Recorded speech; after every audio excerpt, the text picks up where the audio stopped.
Welcome back to another episode of the Otter Slayers podcast.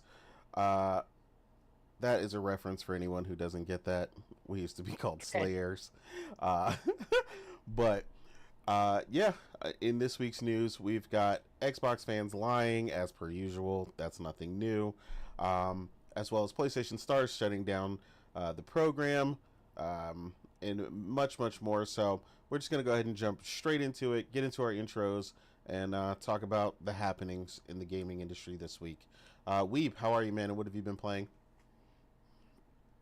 Hello. I'm back again. Yeah, missed last week's show, but I did listen it on when I was driving home. So yeah, you had a blast, I heard. Absolutely. Yeah, what I'm playing.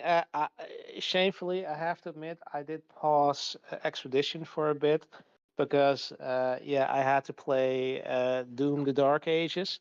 And I heard you guys had a bit of a rant about that last week.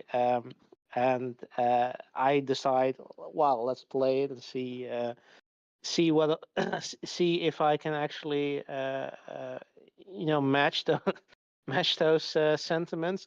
Um, yeah, I was kind of afraid of it because of everything around it. I mean, the big elephant in the room is, yeah, Mick Gordon isn't doing the soundtrack because its software are fucking idiots, and they ruin their relationship with them, and it fucking shows. The soundtrack is like serviceable at best, and that's only when it's very obvious that they took a few samples from his soundtrack and just put it on autotune and like, Oh, yeah, okay, wow. yeah, look look look how cool this soundtrack is that we totally didn't rip off from the guy we bullied away.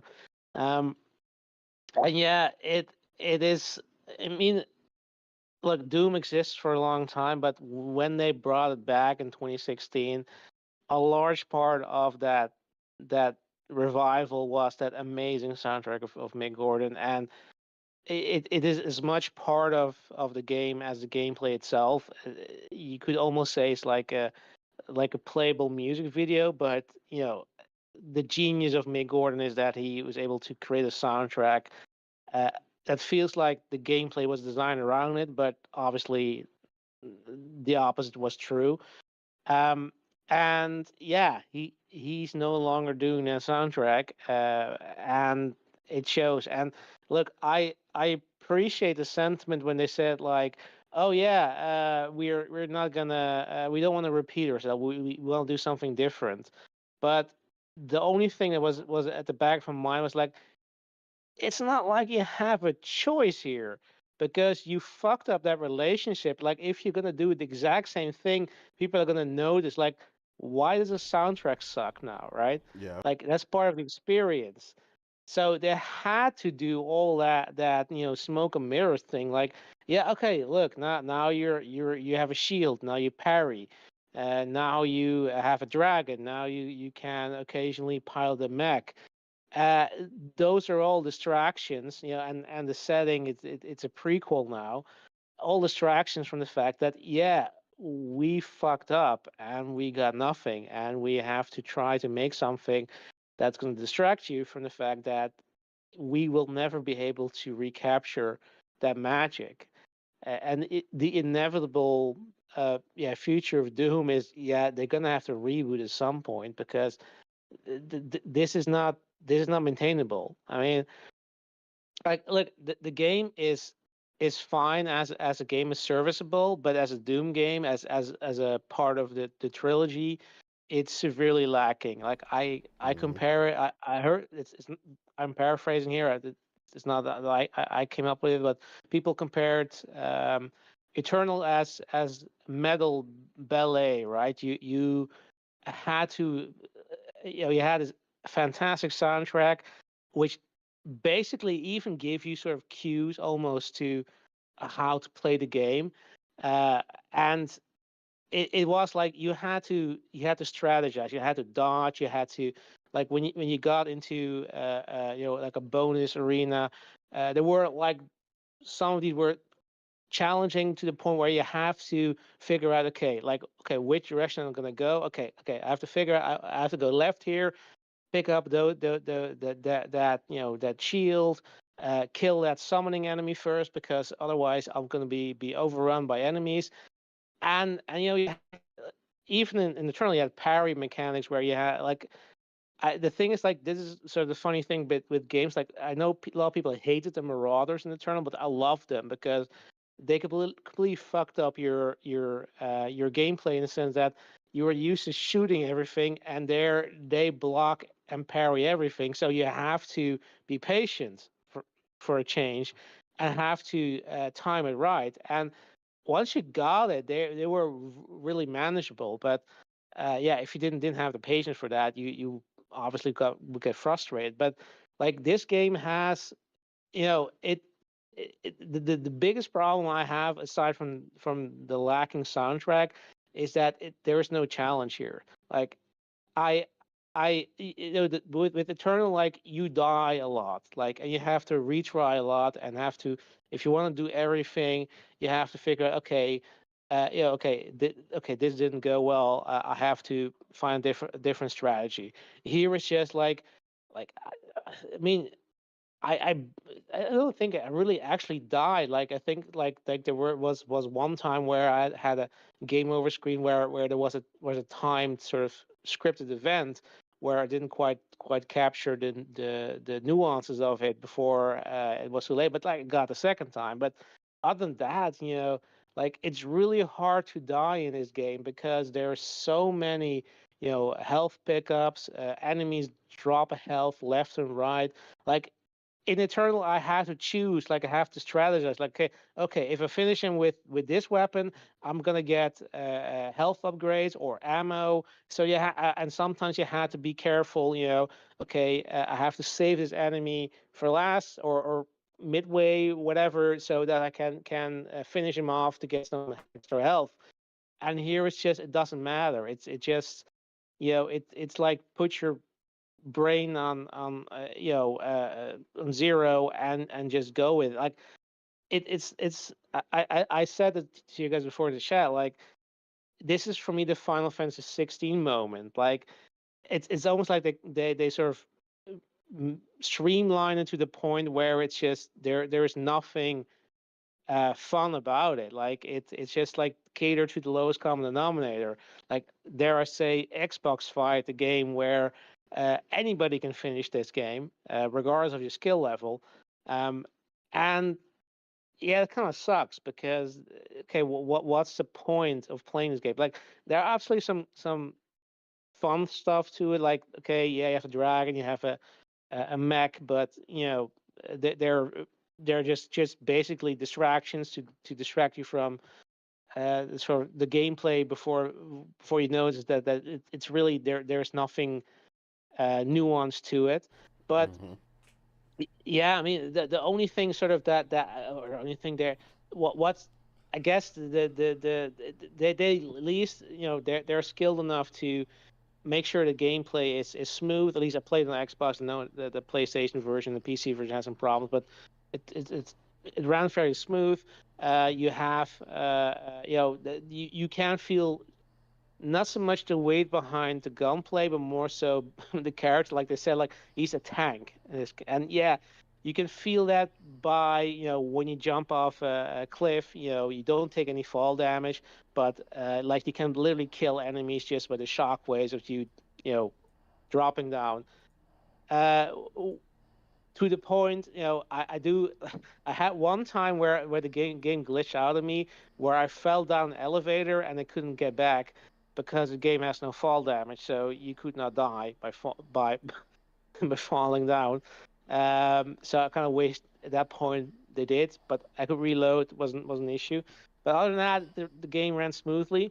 Um, but yeah, I mean, the I don't really know how to feel about this game. Like, it's not, let's say I'm not the, I wouldn't say like I'm the de facto Doom fan. I played the original Doom back in the day. I've picked up again with 2016. Mm-hmm. Didn't quite like in terms of gameplay. Like, Dark Age is better than. 16 in my opinion, because 16 sometimes felt like a chore. But the lack of the amazing soundtrack from Mick Gordon, the sort of still very streamlined gameplay, which doesn't really have like a bite to it.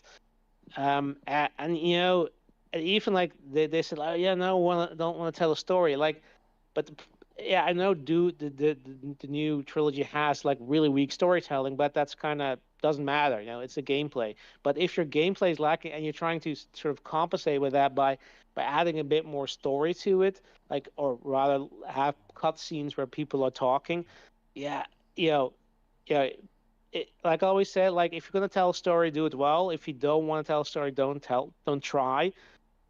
It's fine. But if you're trying to tell a story, yeah, I'm gonna fucking you know you pull you over the hot coals, because yeah, I noticed that this isn't it. It's not great per se. Plus, one thing I found kind of funny is at some point, the Doom Slayer, Doom guy gets unmasked, which is in Eternal as well, or it is in the DLC. What I found funny in the DLC, of Eternal, like he is fucking ugly, but that's because they just made a 3D version of that 2D face that you saw in the original Doom games, Mm. and here it's like, oh yeah, we're gonna notice, we're gonna sexify him. And it's just like, yeah, dude, but that just completely, by trying to make him more appealing, you're kind of just don't get what the point of his character is. Like he is just this ball of rage that just is an unstoppable engine. And yeah, I mean, this is sort of tantamount to the entire experience. Like they don't know what they have to what they can do now to keep this franchise relevant, because they threw away the one thing that made it unique, that was part of the experience.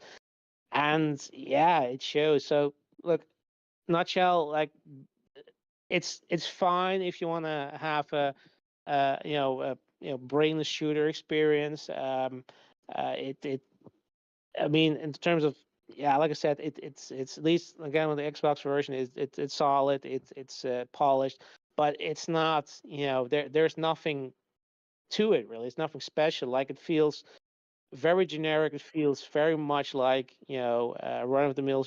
Like this feels like a Doom clone, right? That's kind of the best way to describe it. Like if somebody Mm. made a Doom clone, this is what it would be like, but it's made by the guys who actually, yeah, were supposed to make the next big thing with the Doom franchise. So Yeah. yeah, I mean, again, like I want, like I pushed through it. I finished the game. I wanted to see how it ended, but in the end, like it just makes me, yeah, it just made me feel like I wish I was playing Doom Eternal, because that game was amazing, and this is, yeah, just the cheap knockoff basically.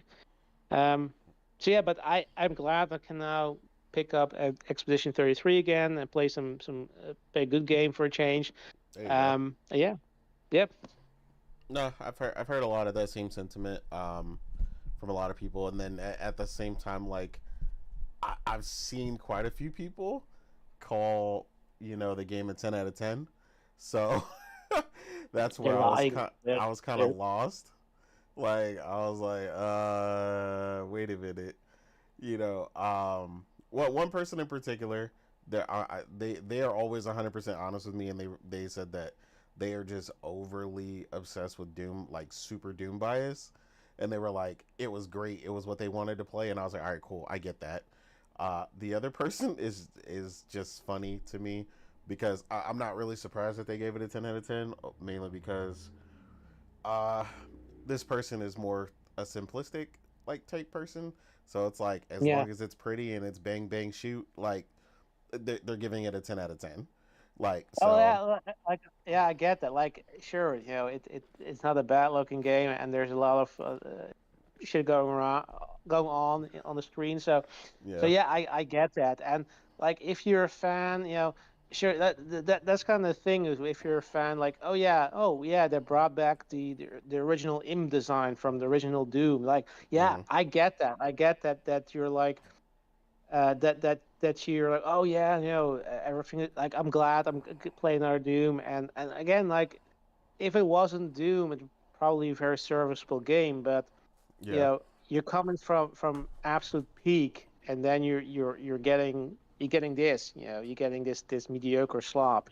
Like I said, like it's what you guys had the feeling you had with Final Fantasy 16, where it's just Mm-hmm. like you're over engineered this to the point where it's palatable to everybody, but the people who really like the previous game really like Doom Eternal in this case, and yeah, that's like, I mean, maybe like I can. It would be interesting to know like that if that friend of yours liked Eternal, because I know some people didn't like it because of changes they made, um, yeah, I mean, because that's the thing. Like when I was starting to play the Dark Ages, like I had to sort of unlearn what I did in Eternal, because I was instantly trying to. Oh yeah, I have to dodge, I have to keep on moving, and no, you have to use your shield and block and parry things, and which is like, talking about parry. Like, yeah, it's not Expedition 33 parrying. It's just it's really easy, and there is no real necessarily an incentive to always do it, Yeah. because blocking is fine. Even like if you like initially forgot blocking altogether because I was trying to dodge, and that's why I got hurt more than I need to. But a testament to the fact how easy it is compared to Eternal is that,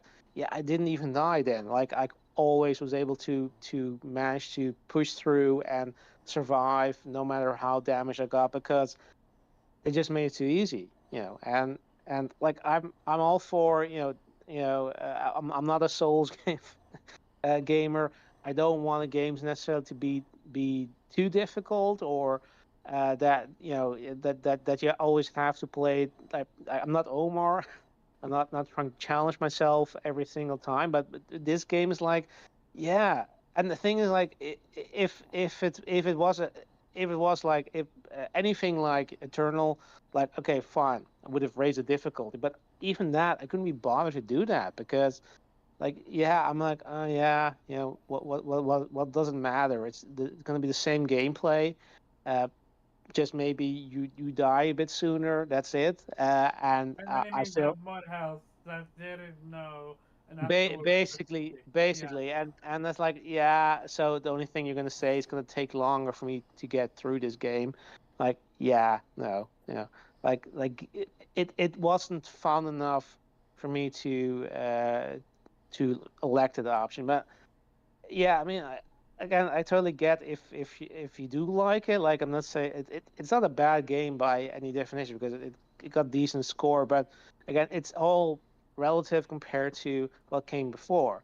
I Yeah. like, Eternal is to me like a god tier shooter. Like, it's absolutely immaculate. Like you could feel the game, like every time that soundtrack start to pop up when you're, oh, shit's gonna go down, and the sort of, you got adrenaline pumping, and that sort of add to the experience. Like, you could not get that experience in any other medium but gaming.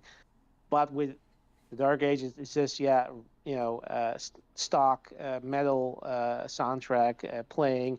If at all there was a soundtrack, because there were so many times where it's like, dude, there's no fucking music. Like, I did what's notice happening? that. I noticed that too. Yeah, like I'm playing entire, like I'm walking through this entire map, sprawl, like sort of semi sort of sandbox. You can go to left, right, and there's nothing. Like, there's just ambient sound. Like, dude, what the fuck?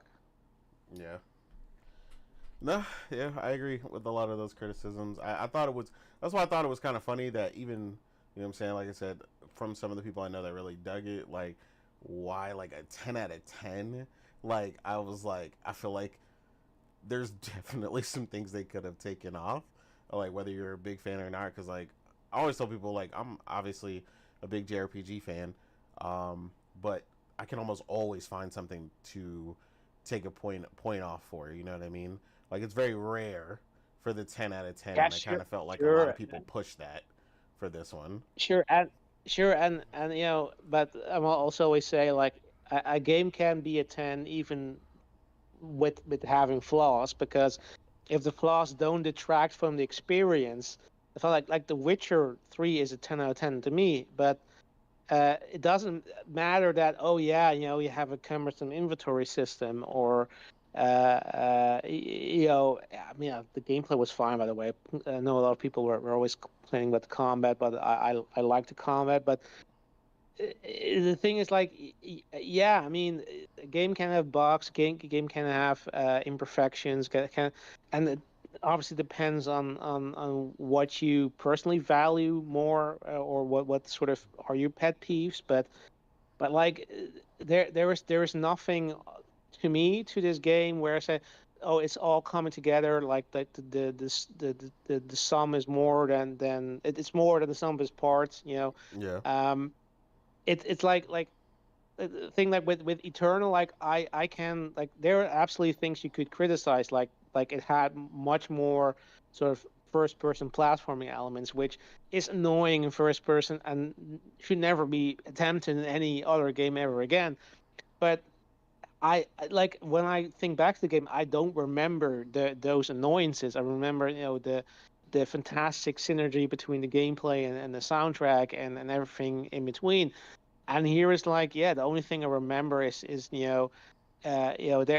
there's basically like pieces, put together that are competent maybe on their own, but it doesn't come together. Like they're just sort of they're trying to recreate with changes, but what they did before, and it doesn't come together because they're missing some pieces here, and they know which pieces they're missing but they don't want to admit it because then they would have to admit that they're just fucking stupid and they whoever is in charge there should be fucking fired. But well, that's what I'm saying. Like that's what I was like as yeah, much as you've noticed all these missing things and all these things that didn't quite come together to, still pull it. That's why I said like that to me says something that, like you said, while a good game, uh, definitely warrants, some subtraction when it comes to, the score. Like, especially like to me, yeah, I would think as a fan, you would notice the most. You know what I mean? Like the way that you have. So it makes me wonder, if people are just looking for different things in it, because to me, one of the big things, like you said, the soundtrack plays a massive part, and it's like I can't I can't see like this is why I said like scoring is so weird and it's not something you should always get stuck on. People score things for different reasons.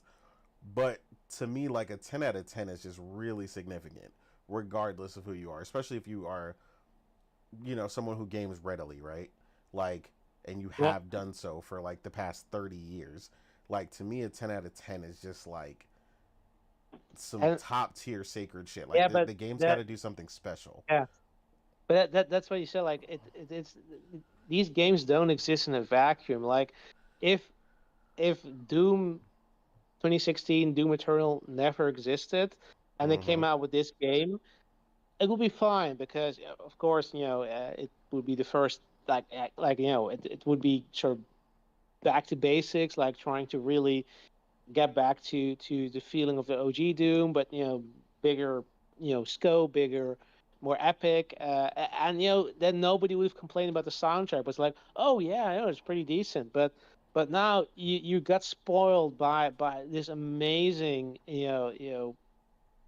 composition in the previous two games, and it's so noticeable that it's gone, and it's beyond, yeah, the fact that sure, you can always find somebody else to do the score, but it's so noticeable that I mean I think Morgan pointed out how I was laughing when they revealed that showcase where they had like everything was like I don't know 50 minutes talking about the gameplay and the story, and then oh yeah 5 seconds about the soundtrack. Like yeah, it was yeah, of course you should be embarrassed about this because you had like like one of the best composers in this industry, making incredibly unique and sort of went hard, and now you got this, and that's a step back, and a step back that anybody with one brain cell would notice, if you ever played any of the previous games. Yeah. And that that yeah, it is fair to point that out. Like, this game doesn't just come happen to be without the previous two games existing. Like, I have to compare it to those games. I have to evaluate it within the bigger context that, yeah, we had absolute greatness in terms of soundtrack, and we're gonna go to this. And yeah, I don't know. Maybe try. You could have tried to find somebody else, hire, because it's very clearly that they sort of did this in house. Like, hire somebody else, outside that has a bit of a reputation and could make unique soundtrack. That's kind of thing. Like, you could have done a lot of things with that. You didn't necessarily need to have Mick Gordon in the soundtrack. You had, very clearly, a new setting, a prequel. You went back in time. You could have done something with that and hired somebody who could craft a unique soundtrack that was different but still very uh, iconic. Dare I say? I know I sound like Ubisoft right now, but yeah, I mean, you could have done that, but instead you basically, your strategy was, yeah, we're gonna just pretend that yeah, we're just gonna pretend that nobody will notice that soundtrack is gone. Like, that we just have we're just gonna do bare minimum here because we know we're just gonna give up. That's basically what they did.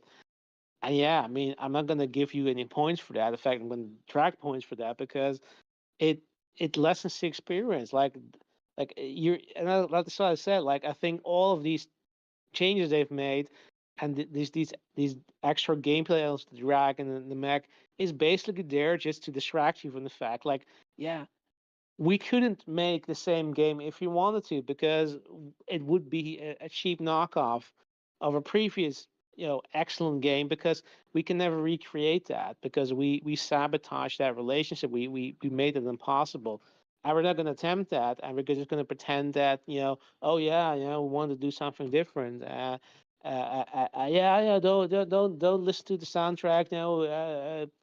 Just Trying to put your avoid it. audio on mute.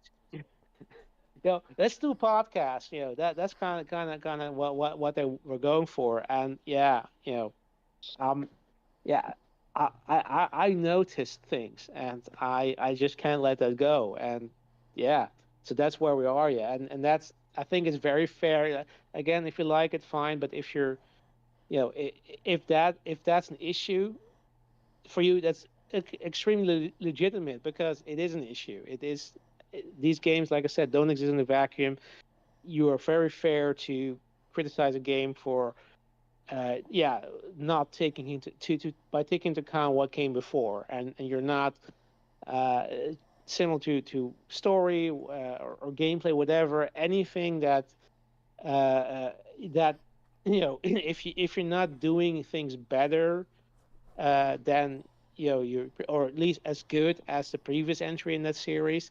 Yeah, you should get points docked, because you're not showing your A game. You're just trying to, yeah, almost milk your franchise. See, yeah, just squeeze out one more, to get some money, or to justify our existence, and you're not really giving, at least, fans of your games, of who play your games, who bought your games, what they want. And you're giving, yeah, maybe you're catering to a new audience, if that's what you're all going for.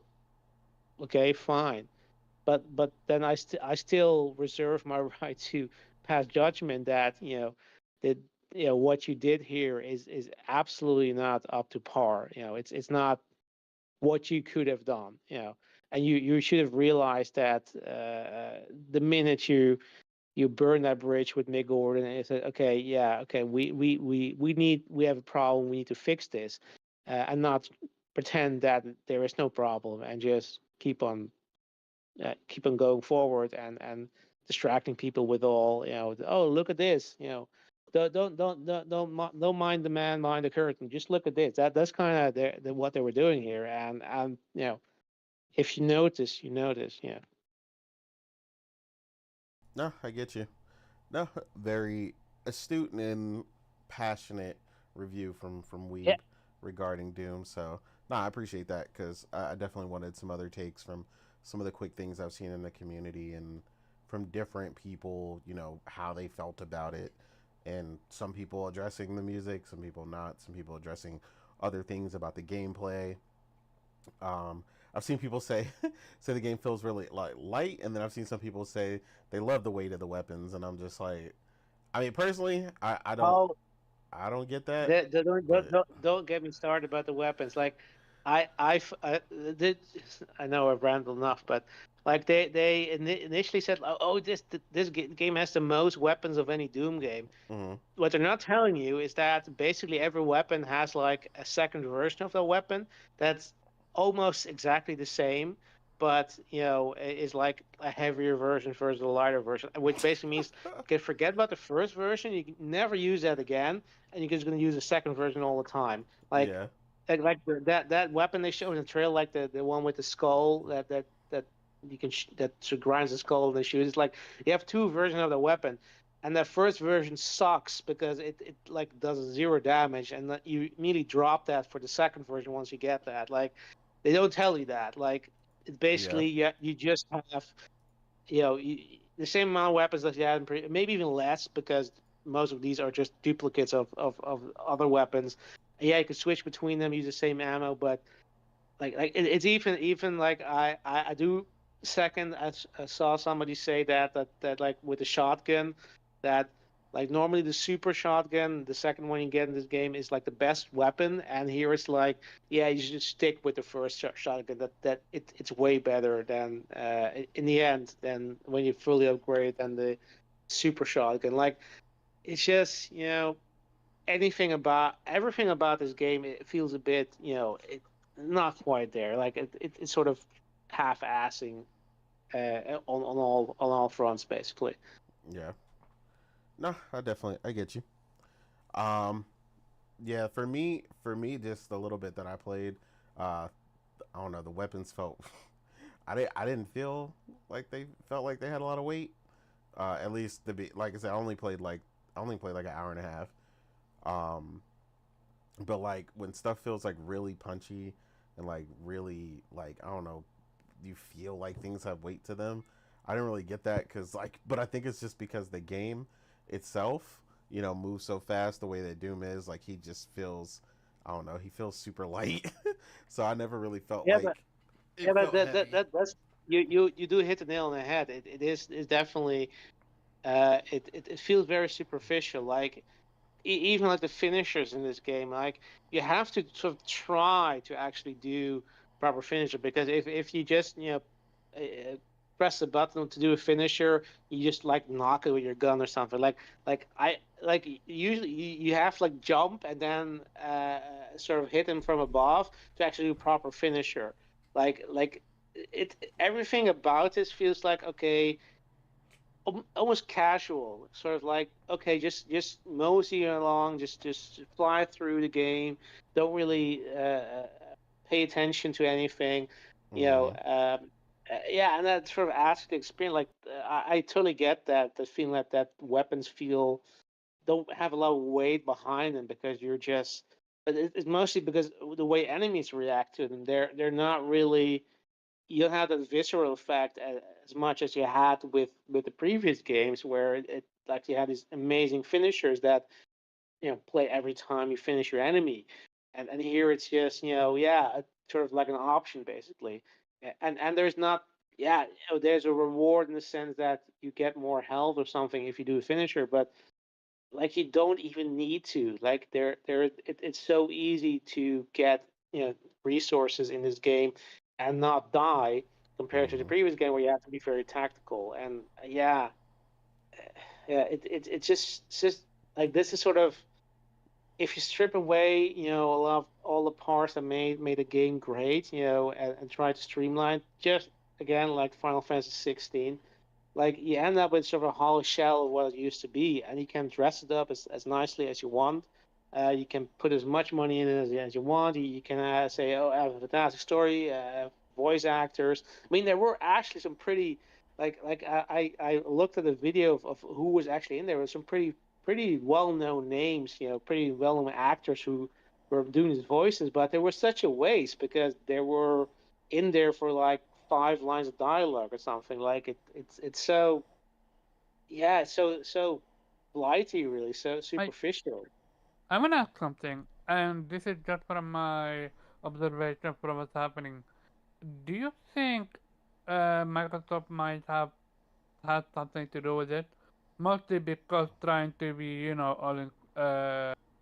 all inclusive and want people to play the game and No, stuff like that. yeah, look, I want to joke about about it that I'm not it's trying to make it a it's console war thing, not. but it's just I like I said, I want to joke about that this is sort of the Xbox effect or Xbox flying it, Yeah, I think this is just and all id software at this point. I think this is all it. This is they burned the bridge there with Mick Gordon for Eternal, and they were sort of scrambling. Okay, what can we do?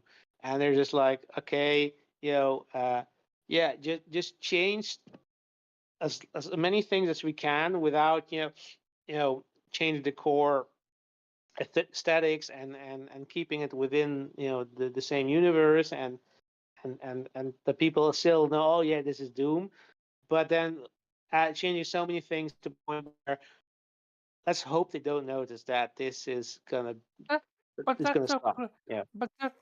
but that's so crazy to not notice it. Like I I don't mean, know. To me, whether or not someone notices it doesn't mean they care. Like, we gotta remember, devs have made sequels that don't hit all the time, whether I and they're under the same people that they've been the entire time. So I'm not like as much as like we said, like yes, a lot of companies have gotten worse or not gotten better under Microsoft. I like they've definitely had 100% autonomy on creating the Doom game. Like it has not had any issues or being touched with them. Like this is all id.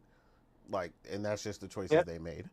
so to me it feels like, and this is a statement I've said in the past, and I'm gonna bring it back.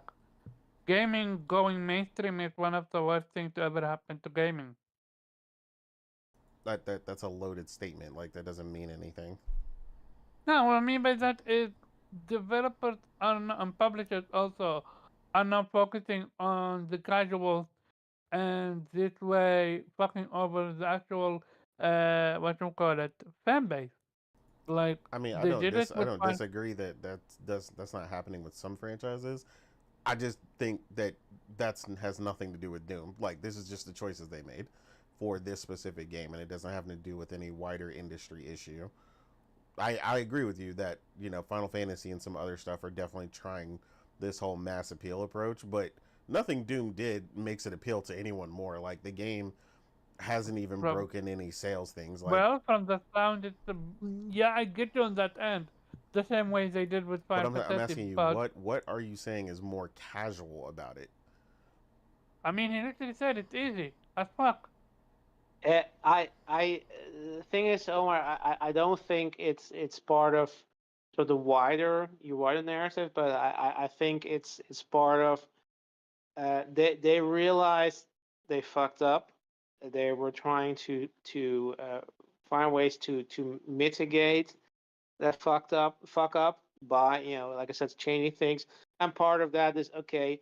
Let's try to make it more appealing to a mainstream audience so that we can bring in more people because we know we're going to lose some of our core audience because they will be very critical what we're doing and maybe even outright boycott us because that we fucked up a good thing and so I I get what you're saying, and I don't think this fits, let's say, in that bigger narrative.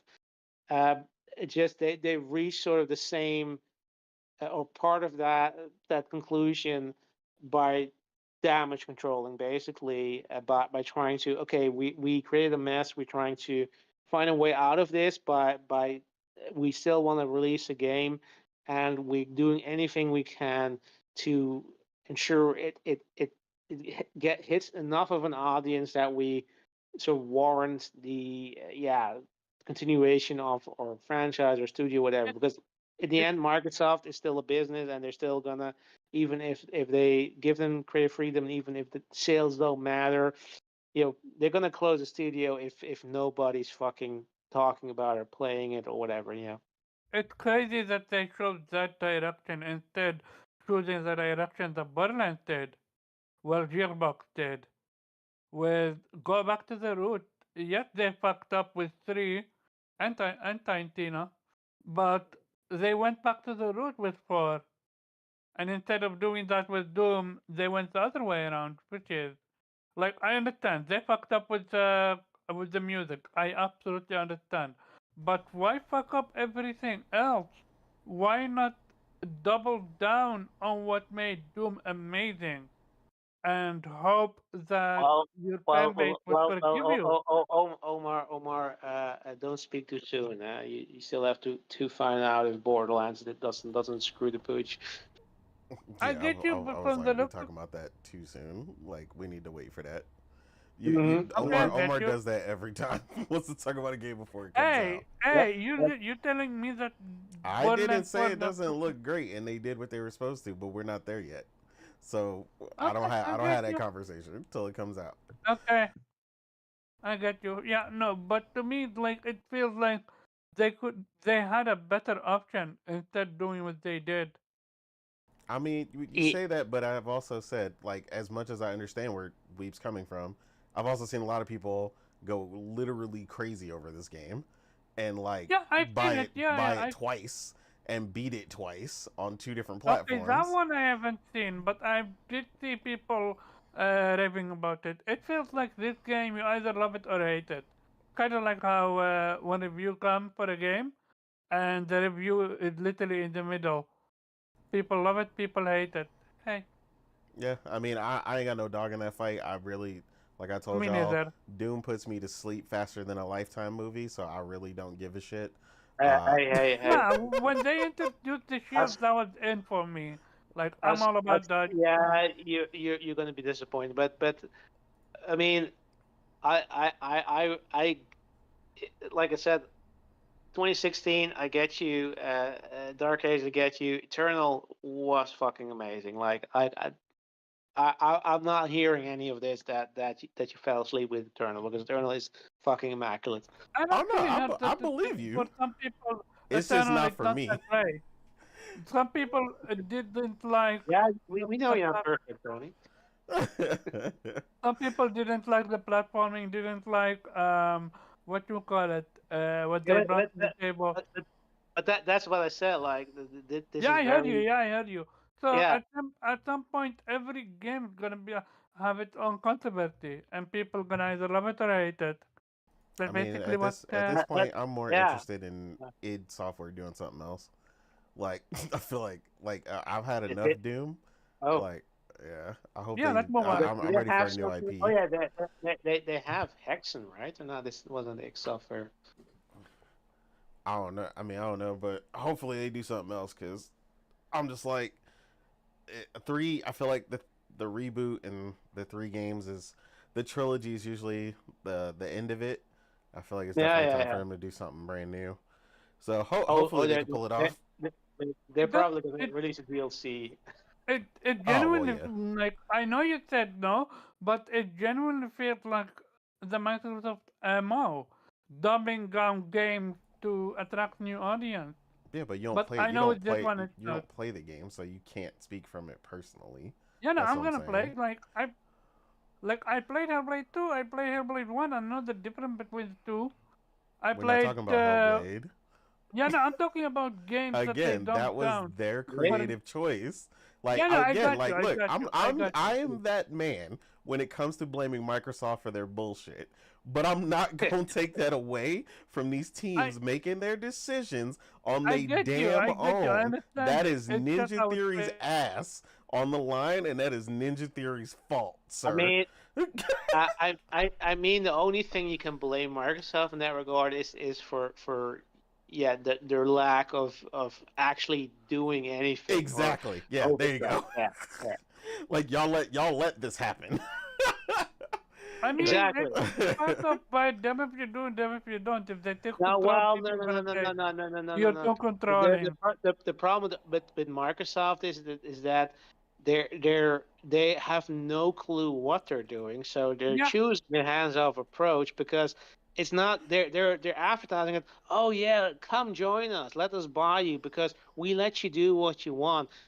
Translation: we don't know what the fuck we're doing, so we're just gonna We're let just you gonna do your let you thing. do We your hope thing. Yep. we hope I that have, you will I do have, it for us. You know. I have always said it. Microsoft doesn't know it's a good game, even if it hit them in the face.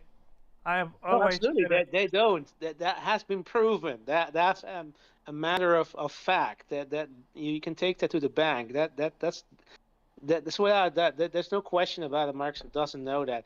Anytime they release a good game, that's not because of them. It takes them as much as a surprise as we like when Hi-Fi Rush hit. Like they didn't fucking know what they had. They didn't No, even they didn't. advertise this No, they game. didn't. Th- And then what happened to the studio instead Yep, of building it yep, up? yep. Every time. They, yeah, Everything. I'm not But trying to be contrary about it, but like for real, I've said it multiple times. Microsoft doesn't know what a good game is, even if it's them in the face. I mean, we agree with that. I'm just not gonna take that away from the bad decisions Yeah, that these individual teams have from made. it, from Oh Yeah, it, no, don't no, fuck up. I get you, yeah. oh Um, no, no, no. but Hit leadership are fucking assholes. Let that be. absolutely. it Yeah. makes you question: can Bethesda, not Bethesda, well, part of Bethesda recover from? Because now we have two studios from Bethesda fuck up. We have Redfall, and we have now this I mean, Doom. the Redfall team is literally gone, so Oh like yeah, that's that not that's one. there's Yeah. just no recovering. They don't exist anymore. Yeah, I don't think they're gonna consider it as a fuck up. They're gonna say, yeah, They look did at say look at the player numbers.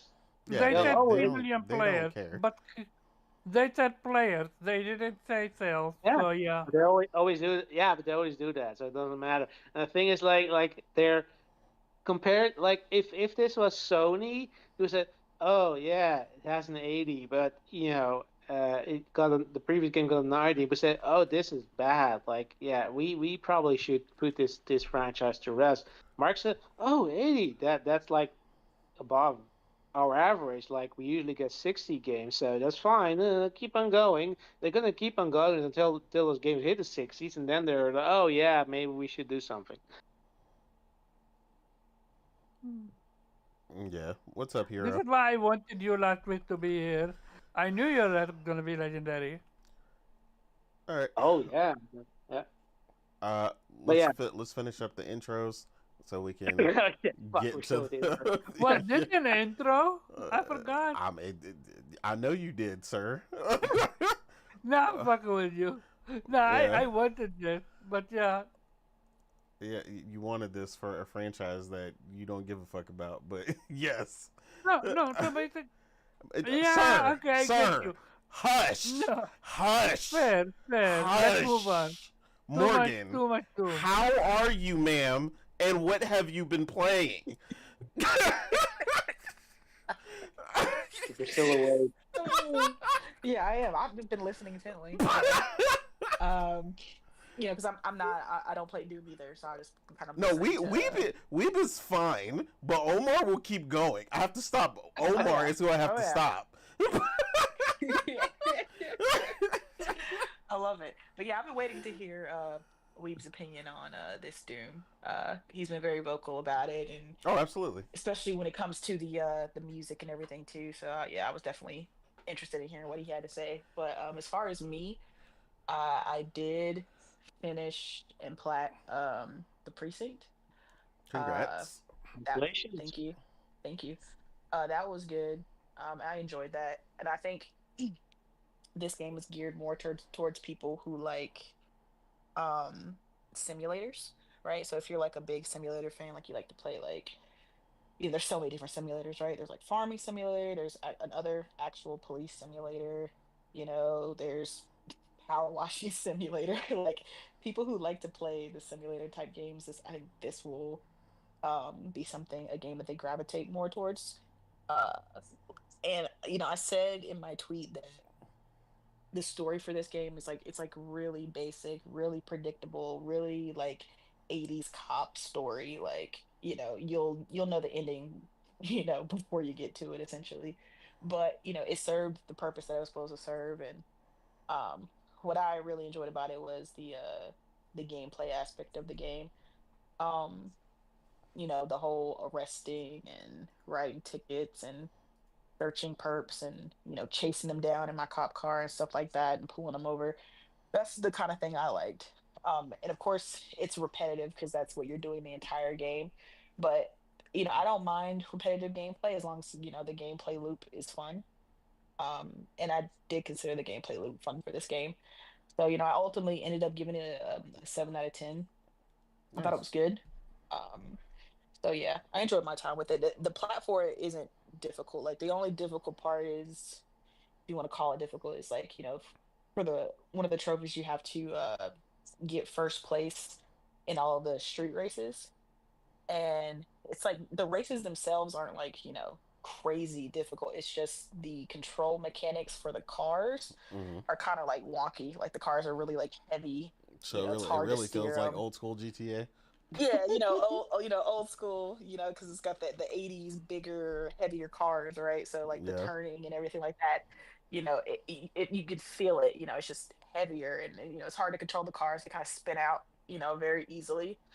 Um, so yeah, it's kind of difficult to come in first place sometimes with some of the courses, but overall, yeah, it was a pretty easy plat, out of 10, it's been like a Okay. 2 out of 10 or 3 out of 10 as far as difficulty goes. Um, but yeah, that's basically what I finished, and I've kind of been floating around in between games since then because I'm waiting for like the next big game, which I think is gonna be Death I Stranding was gonna for say me. I think it's Death Stranding for most of If us. not, I think the alters might come out before that, like I think 3 days before Death Stranding or something like that. Oh, what a rough Um, spot for them. I know, right? Which one? Which it's funny because it's The kind of the alters. alters. Um, which is funny because it does kind of give me like a Death Stranding vibe a little bit, It definitely and does. it's so it's kind of funny that that game is gonna be coming out around the same time as Death Stranding 2. But yeah, that's the big one, Death Stranding 2. Because that's like right around the corner next month. So yeah, looking forward to that one. But it as far as what else I've been playing, yeah, like I said, I've been jumping from game to game. Like I wanted to play the Sea of Stars DLC that just got released, Hmm. but I realized that in order to access the DLC, you have to go to a save slot where you've beat the game already. And I did. I beat the game. I platinumed it. But my last save spot is like right before the final boss for some reason.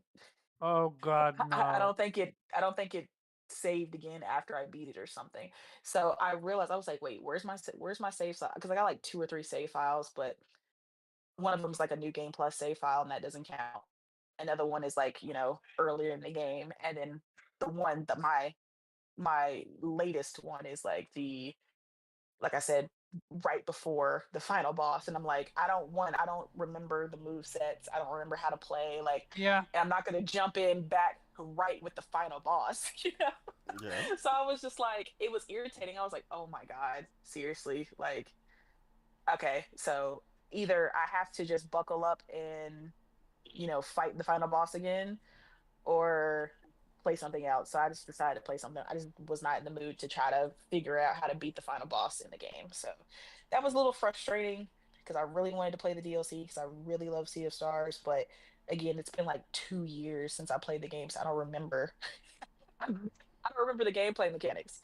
So it was just, yeah, it was just like, whatever. So I decided to go back and play. What the heck was I playing? Judgment Day, or not Judgment Day, Lord Lost Jesus. Judgment. Lost Lost Judgment. I don't know Judgment. why I call it Okay. Judgment Day. Oh, all right. I approve. Yeah. Yeah, because because I beat Judgment, and I bought Lost Judgment when it launched, and I got like halfway through the game, but I think another game or something had come out, and then it just went into like you know the backlog of backlogs. So I was like, you know what? Well, I got time. Let me go back. The good thing about Lost Judgment is it has the kind of like the TV style flashbacks in Yeah. the settings. You can, yeah, so that's what I did because I remembered the main part of the story, the mystery that we're solving, but I couldn't remember everything that happened in the game, obviously. So I went back and like watched all the little cutscenes. And I was like, oh, okay, oh yeah, I remember that. I remember that. So now I'm kind of caught up to, the story and what happened. So I'm just gonna go back and finish this before Death Stranding 2 comes out. And I'm also gonna go back and replay Death Stranding 1 a little bit before obviously Death Stranding 2, like I said, comes out. So yeah, I'm just in this little weird phase between the You're next doing big game that kind. thing where you don't want to get too committed to Yeah, to new things in exactly. between. Yeah, I get that. Exactly, because we're all about to take on a big open world game in the next few weeks, so gotta get ready for that. But yep, that's what I've been playing. Oh, that does remind me. There was need Star Wars DLC for Outlaws. Like I didn't even realize. Yes, that too. Yeah. Yeah, it's Yeah, funny you that mentioned All that that. the My DLCs are game coming out right just now. yeah, my Which game game? just updated. Star Outlaws. Wars Outlaws. Yeah. Yeah, it Yep. had a All the big little That DLCs are release. coming out. yeah, that's why it's crazy to say. Like I have so many DLCs that I bought for games that I've never touched. Like Yeah, I have said it once, and I'm gonna say it again. I truly believe developers should create a little bubble where you can go in and practice, especially after a big DLC getting released. Because most people don't touch the game after the game being beaten. The only way for Morgan now to get a practice is to go fight smaller enemies than larger enemies to remember everything. I truly believe I mean, a at training least area with in order. Sea of Stars, the like, because I was watching like the review of the DLC, and they were saying that it's just essentially almost like a different world, like, and you start over essentially. So it's gonna reteach you everything, and you're gonna start Yeah, it back at I But you zero. gotta have So I beat the get you on game, that so end, that but you're sucks. still screwed because you don't have the ability to, oh yeah, fight the but I final don't, boss right but now. yeah, but I'm just saying, as far as the DLC though, they Yeah, took I into got you account on that that people end. wouldn't remember the game, because obviously it's been 2 years, so most people aren't going to remember how to play. So I think that's why they kind of reset it for the DLC. But I'll figure out eventually if I'm willing to commit to replaying this in-game boss. Maybe I'll just look it up, since I I already heard beat it's it only anyway. Maybe eight I'll just look it hours, up and the figure it out. DLC. So yeah, Yeah, I mean, that's a pretty good DLC. 8 hours. I mean, It is. yeah. Yeah, that always brings about the larger discussion about when DLC should come in. People always get mad about pre-announced DLC and so on and so forth. Yeah, And then yet if DLC takes too long to come out, most people they don't don't want touch to it. play it. yeah, They yeah. don't touch it. So damn if you do, damn if you don't, eh? Yep. Exactly. So yeah, I that mean, I always mean, brings about that. yeah, I mean, that's part of a big conversation. Like we said before, like it's crazy the amount of games that are coming out, and the last couple of years, you don't have the time to just play the games that are coming out. So yeah, maybe DLCs are not necessarily the way to to get people's attention anymore. I don't know. Yeah, Hmm. Should I probably don't mind something them, to but it's consider like studying. I just think that you know people or gamers kind of need to get over the pre-announced DLC because it's like they have to Well, I start like working on this pre-announced stuff. DLC, to be honest. Oh no, I mean Yeah, I don't mind it because I do too. so basically, they think that because they remove it from the game and cut it, but like no, we learned that it's literally a different team working on it. Yeah, they It's think just because it's planned that it's ripped from the game. And it's like yeah, something being planned doesn't mean that. But if they don't start working on it soon enough, you're going to get it, 2 to 3 years later and and then nobody now gonna you touch don't it. even want to go back to it. Yeah. It's like another DLC that just releases was, for my other game of the year this year, which is Kingdom Come Deliverance. The DLC, the Brushes with Death DLC, just launched too for that. So it's just like a bunch of DLC for games is coming out like right now. It's so funny. But Exactly. Also, I gotta go back to play that too. Assassin's Creed Shadow is getting a DLC, and apparently, it might come around God of War time. So Yeah, yeah, I'm not touching that. I'm good good on that. luck with that. Yeah, I mean, I'm typically a fan of the release window for Assassin's Creed as far as like the time frame between their stuff because uh like it usually comes fast enough for me to like either still be playing the game or I haven't it's still the same year at least uh that I played the game, so that usually helps a lot. It makes a big difference. But yeah, we'll see what happens. There's a lot of content going around, and gamers always, you know, there's always this lack thereof comment on Twitter that's always funny, but most of us ain't got the time to play all the games we want to play in the first place, much less asking for more games. So gamers are weird that way. Um, but yeah, Omar, what have you been playing, sir? What's up? Yeah, what have I been playing? You can guess. Yeah, 33. I am at Act 3. I beat everything that needs to be beaten beside the final boss and the hidden boss. I'm right now farming Lumina Point. I have around 550 There you to go. get to, like, you need it. This is not fun. I mean, it's not fun. It means it's not just for shit and giggles. Like, he is a pain in the ass. And now that you can't cheese him anymore, you gotta do it the hard way. And the hard way is you gotta be prepared for it. And that's what I'm doing. Few of my characters were under leveled. Not per se under leveled, but rather don't have enough picked out space. So I took it off my time to prepare for them. And yeah, basically that's literally what I've been doing. Farm for the past for the 2 days now. I'm just been farming these enemies, which I'm happy because we're doing the podcast. Because with the podcast, I'm just gonna farm, and I get around three Lumina points per 1 minute. So yeah, after the podcast, I should be done with farming, and then I'm gonna throw myself at the what you call it, the hidden boss. Uh, Uh, so yeah, I wanna beat the game now. we'll see if you I can enjoy. actually beat him this time.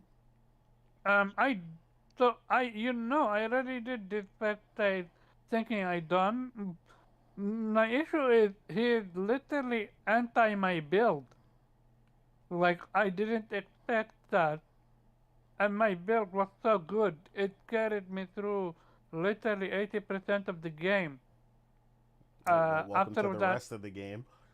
after that I had to switch build, which I have a better build now, and it worked on him, which is why I got unlocked. But then he did an AOE and I was ripped. Oh yeah, But the same way I beat that dude with the two sword, the one in the flying mansion, that's the that's what I'm duelist there. gonna do. I'm just gonna learn the what you call it, the moveset. I literally what it did. I was stuck at the tower. I went to the flying mansion. I took him solo, and I just learned moveset.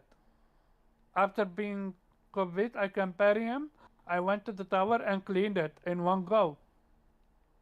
I so this game, like we have talked about so much, but like this game, it's insane the amount of builds that you can create.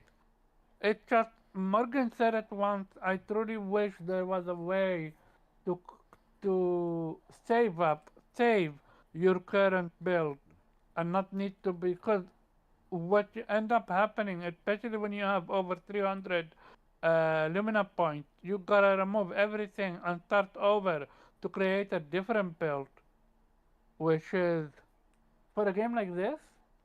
Also, another thing, I wish they had the ability to know to have a enemy log, so I know what Yeah, enemy a is weak lot to of people what. have talked about that. Like it's just like this game. I'm gonna give it a 10 at the end of the day, but the glaring issues are glaring issues. Yeah, it has a lot of But quality of life changes they definitely could have yeah, made. yeah. Um, Also, and this is my thing, when it comes to the best music out of this, is the Luminaire area at the beginning of the game. The music is insane. But when I looked up what is the original soundtrack for the game, it's not Luminaire, so when it gonna, I think this might win GOTY. If it's this win GOTY, the music we're gonna hear is not gonna be from Luminaire, which is sad because I do love that music. But that's just nitpicky. The same way I had with Metaphor. But yeah, no, this game, Yeah, I still didn't know like what you like meant by that because the theme for the song is the theme for the game is the most popular song. not Luminaire. I'm surprised about that one Yeah, because Luminaire is like insane. the title screen, like the main song, the one that's been in all the commercials with the woman singing is the most popular. Nah, give me Yeah, Luminaire. Far better. that's why I was confused why he said that because I was just like, Yeah, like it's they actually even the most sung it popular at the song. event. Yeah, they sung it at the event, like that I put in chat earlier. They were celebrating 1 month after the game, and they were having an event at Sandfall, and they had the girl there singing the song live. So that's why we were confused. Why you were like, it's not the most popular song. Like I didn't that's say it's not the correct. most popular. I only said for me, I love Luminaire better. Well, no, in your actual thing, you said, "I'm surprised it's not the most popular song." Oh yeah. Just like Metaphor, and I was like, no, Yeah, Metaphors was the battle music, but the yeah. most popular thing for Expedition has definitely been the theme song. That's why we were confused. They were like, it's not the same. Mm. But But yeah, yeah, no, the music sound that I'm listening to Luminaire is insane. Like it's literally in my head even during sleep. I would be I listen to it and then I won't try to sleep. It's like literally in my head. Couldn't sleep. It's insane how you can have such an amazing catchy theme song and you don't even know you're gonna have a banger on your hand. But yeah, not I'm being uh extra. But yeah, no, 33. Play it. I'm Amazing. I'm surprised you didn't get the obvious One Piece references in the game. oh god, you're gonna get them started. Not One Piece Uh, references. No. Your intro and then we move on because we yep, spent quite a lot on intros alone. No, you're yep. good. I mean, honestly, I haven't. I've been a lot like Morgan said, bouncing around, completing stuff, other games. Just really, again, same thing. Don't want to get started into something new that is a major undertaking before Death Stranding comes out. So I've been finishing a lot of the games that I had started before Expedition because, like I told everybody, when Expedition came out, that's one of them drop everything games, and I wasn't playing. I dropped everything I was doing when Expedition came out and went straight for the platinum. Um, so now that that's done, I'm back to finishing my double platinum run for Suikoden, the 1 and 2 HD remaster. You're Um, insane with your double.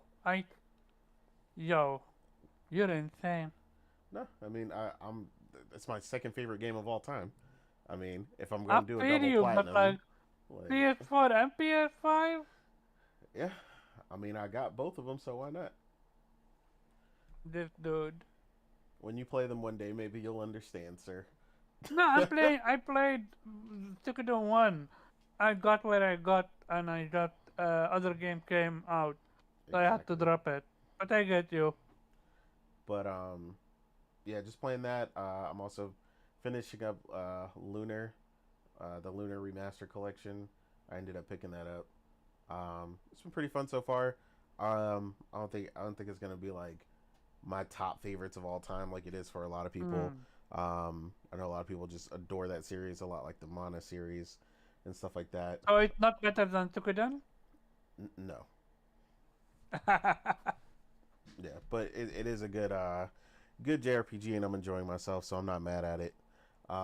Again, like honestly, man, there's just so much stuff to play. Like, I've also been playing Dark Deity on PC, which is basically like an indie version of Fire Emblem. Because I do have Dark Deity 2, which I wanted to get into, but I wanted to finish my run on the original Dark Deity. So again, I'm a big fan of strategy RPGs. That doesn't come up a lot on the show because obviously that is a pretty niche genre, so we rarely get a lot of them. Um, so I rarely get to talk about it. The only one is Fire Emblem, right? The most popular one. I mean, Fire Emblem is by far the most popular at this point. Yeah. The only other one people really know is old at this point, which is Final Fantasy Tactics. Um, Yeah. so yeah, I mean, other people have kind of gotten into seeing how great Midnight Suns was, and some other games. That one obviously plays a bit differently with cards, but it is a SRPG as well. And then of course you have the new one come. XCOM is also pretty big, and you have the new XCOM inspired Star Wars game coming from that team. So it's a Mm-hmm. lot of good stuff out there. And then I'm also finishing a run I had on Triangle Strategy.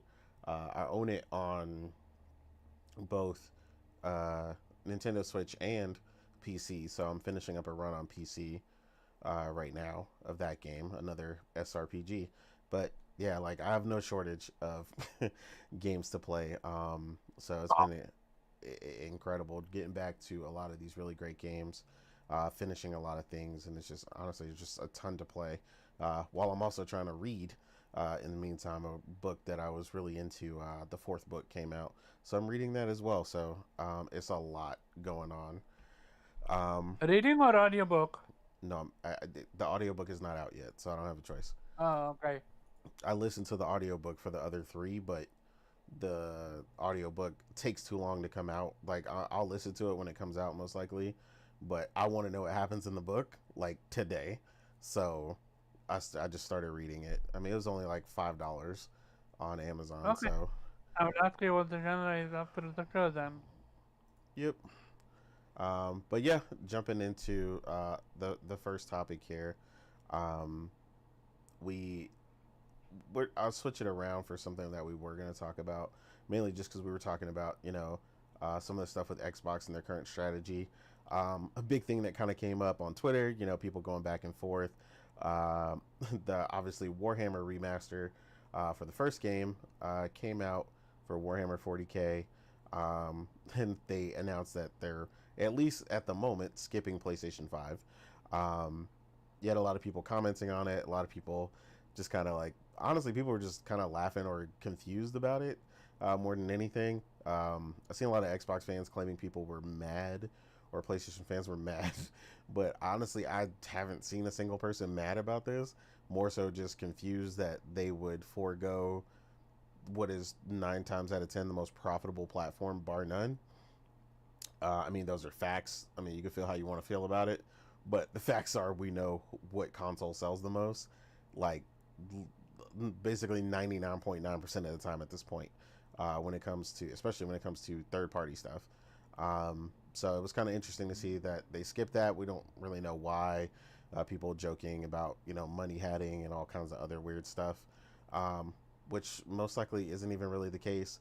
Um, I don't know if anybody was even bothered by this. Like, honestly, I don't think any of us on the panel even care. Because ultimately, we all have a way to play the game if we really cared. Oh Um, no. via PC, Xbox, or you know, GeForce Now or whatever. So again, none of us are really pressed about this game missing. It's just a funny whole Like, yeah, thing going on. all you need is a PS5 and you're gold, and a Switch, and you're golden. Like, if you have a PC, you're golden. Yeah, it's. I mean, even like I said, even Morgan doesn't have a PC. She could play it from her Game Pass via the cloud or via GeForce Now. So again, like I don't know why they always think like this whole we got an exclusive. It's like no, not really. You don't, and any of us that wanted to play it could play it. So I don't know. It's kind of like a funny running joke because obviously that this leads to a whole discussion about the larger discussion about Xbox's strategy, and people were kind of like, "Ooh, see, like the Trojan horse is finally working." So we're gonna start taking games away from PlayStation. It was like, bro, this isn't even their game. So like the whole comment doesn't even make sense. Again, like I said, nobody's really been mad about that. I don't know if anybody else was like really hype about this in the comments, in the audience that is here. Again, I was completely unbothered by this. Again, like I said, if I really want to play it, I can play it on PC. I don't really care. Um, Weeb, do you even care? No.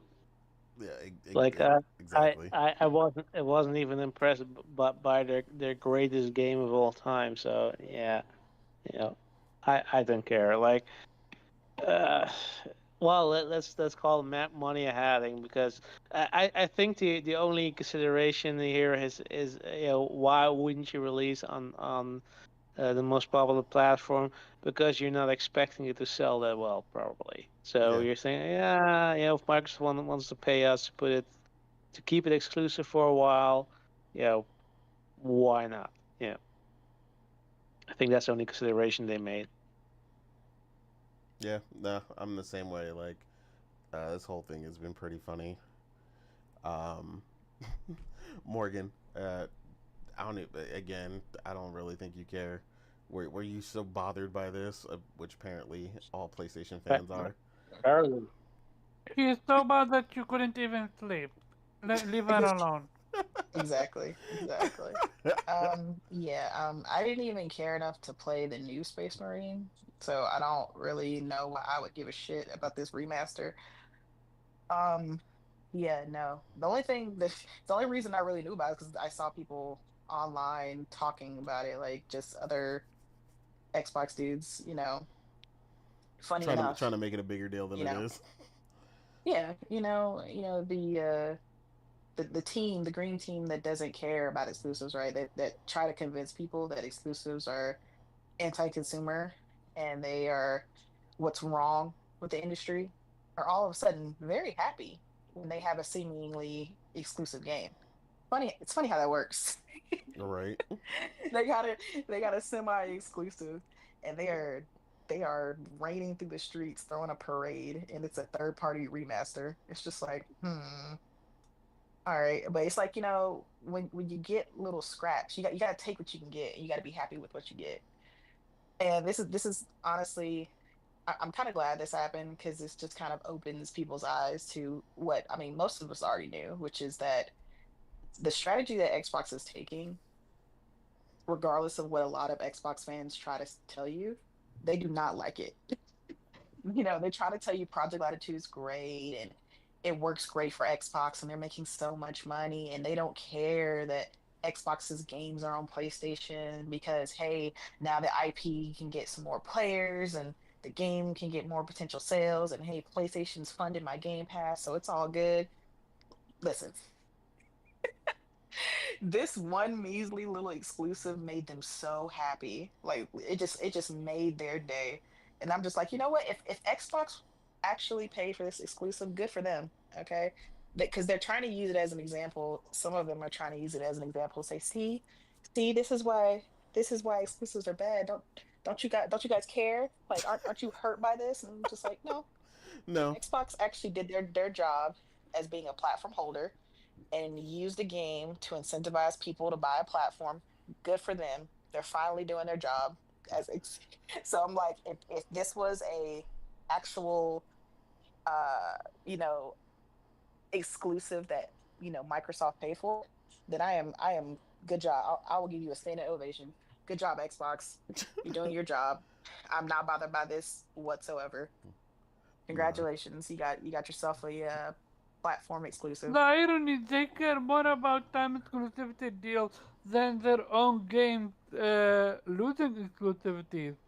Like, Well, I mean and I'm talking about, that's the I mean, whole I'm it's talking joke. about, because that battle was lost, so it I'm can't. talking, There's I'm talking nothing that about, they can talk about. I'm talking about Xbox executive and not the fan base.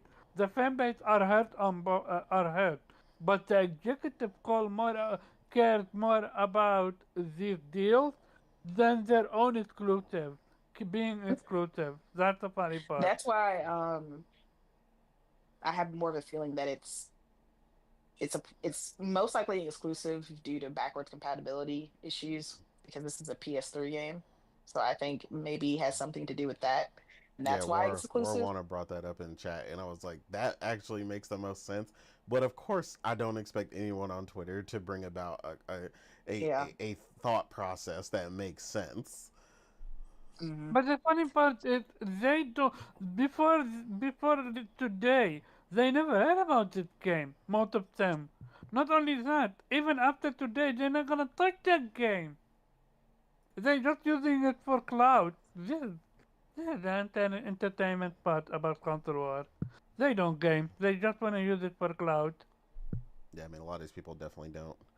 Um, but yeah, the irony about this whole thing coming up um, has brought them back to now. I guess now in lieu of all this happening, uh, But now a fake article is now spreading about this is it. This is gonna make basically break PlayStation, and now Hiroki Totoki is gonna bring all of PlayStation games to Xbox and the wider audience. This article is completely fake for the record. If anybody's seen this going around, it's hilarious. But again, of course, when you're desperate, you gravitate on to anything and everything. Um, so from the Warhammer fiasco going on to leading into this fake article claiming PlayStation is quote unquote bending the knee and everything's day and date, and it's hilarious. But again, uh, not none of us are bothered or about this, and it doesn't stop any of us from being able to play the game either. So that's also kind of a running joke, is that pretty much if anyone wanted to play this game, being between PC and Xbox, you could play it in a multitude of ways without actually needing an Xbox. So it still doesn't really do any good, even if it was a big deal, which is definitely not. So I don't know. This whole thing is hilarious. Omar, obviously, you have a capable PC to play the game if you wanted to. How, are you bothered by any of this? dude, I was so distraught I even forgot to eat. Oh man, I've been depressed the entire day, thinking what am I gonna do. Yeah, I have a PC, but it's not that strong. It's not gonna be able to run it that well, so I'm in sub mode. But now, real talk though, it it's funny. It's legit funny. They think, and this is the counter war people. They think we play games because they are exclusive, not because they are good games. Like they think they got a W with this one. Congratulations on your W. Are you gonna are you gonna actually play it? Put some gameplay up? Talk about the game? No, what you gonna do is what you always gonna do. Put it up for a minute or two, get your point, your Game Pass point, whatever point, and then delete from your hard drive. That would, if you're a fan of the franchise, you already played it and you've been excited about it, and you would have a capable PC to play it. Otherwise, yeah, no. It's funny. It's absolutely funny. But remember, they did it with Indiana Jones. When Indiana Jones was first announced to be exclusive, they were all happy.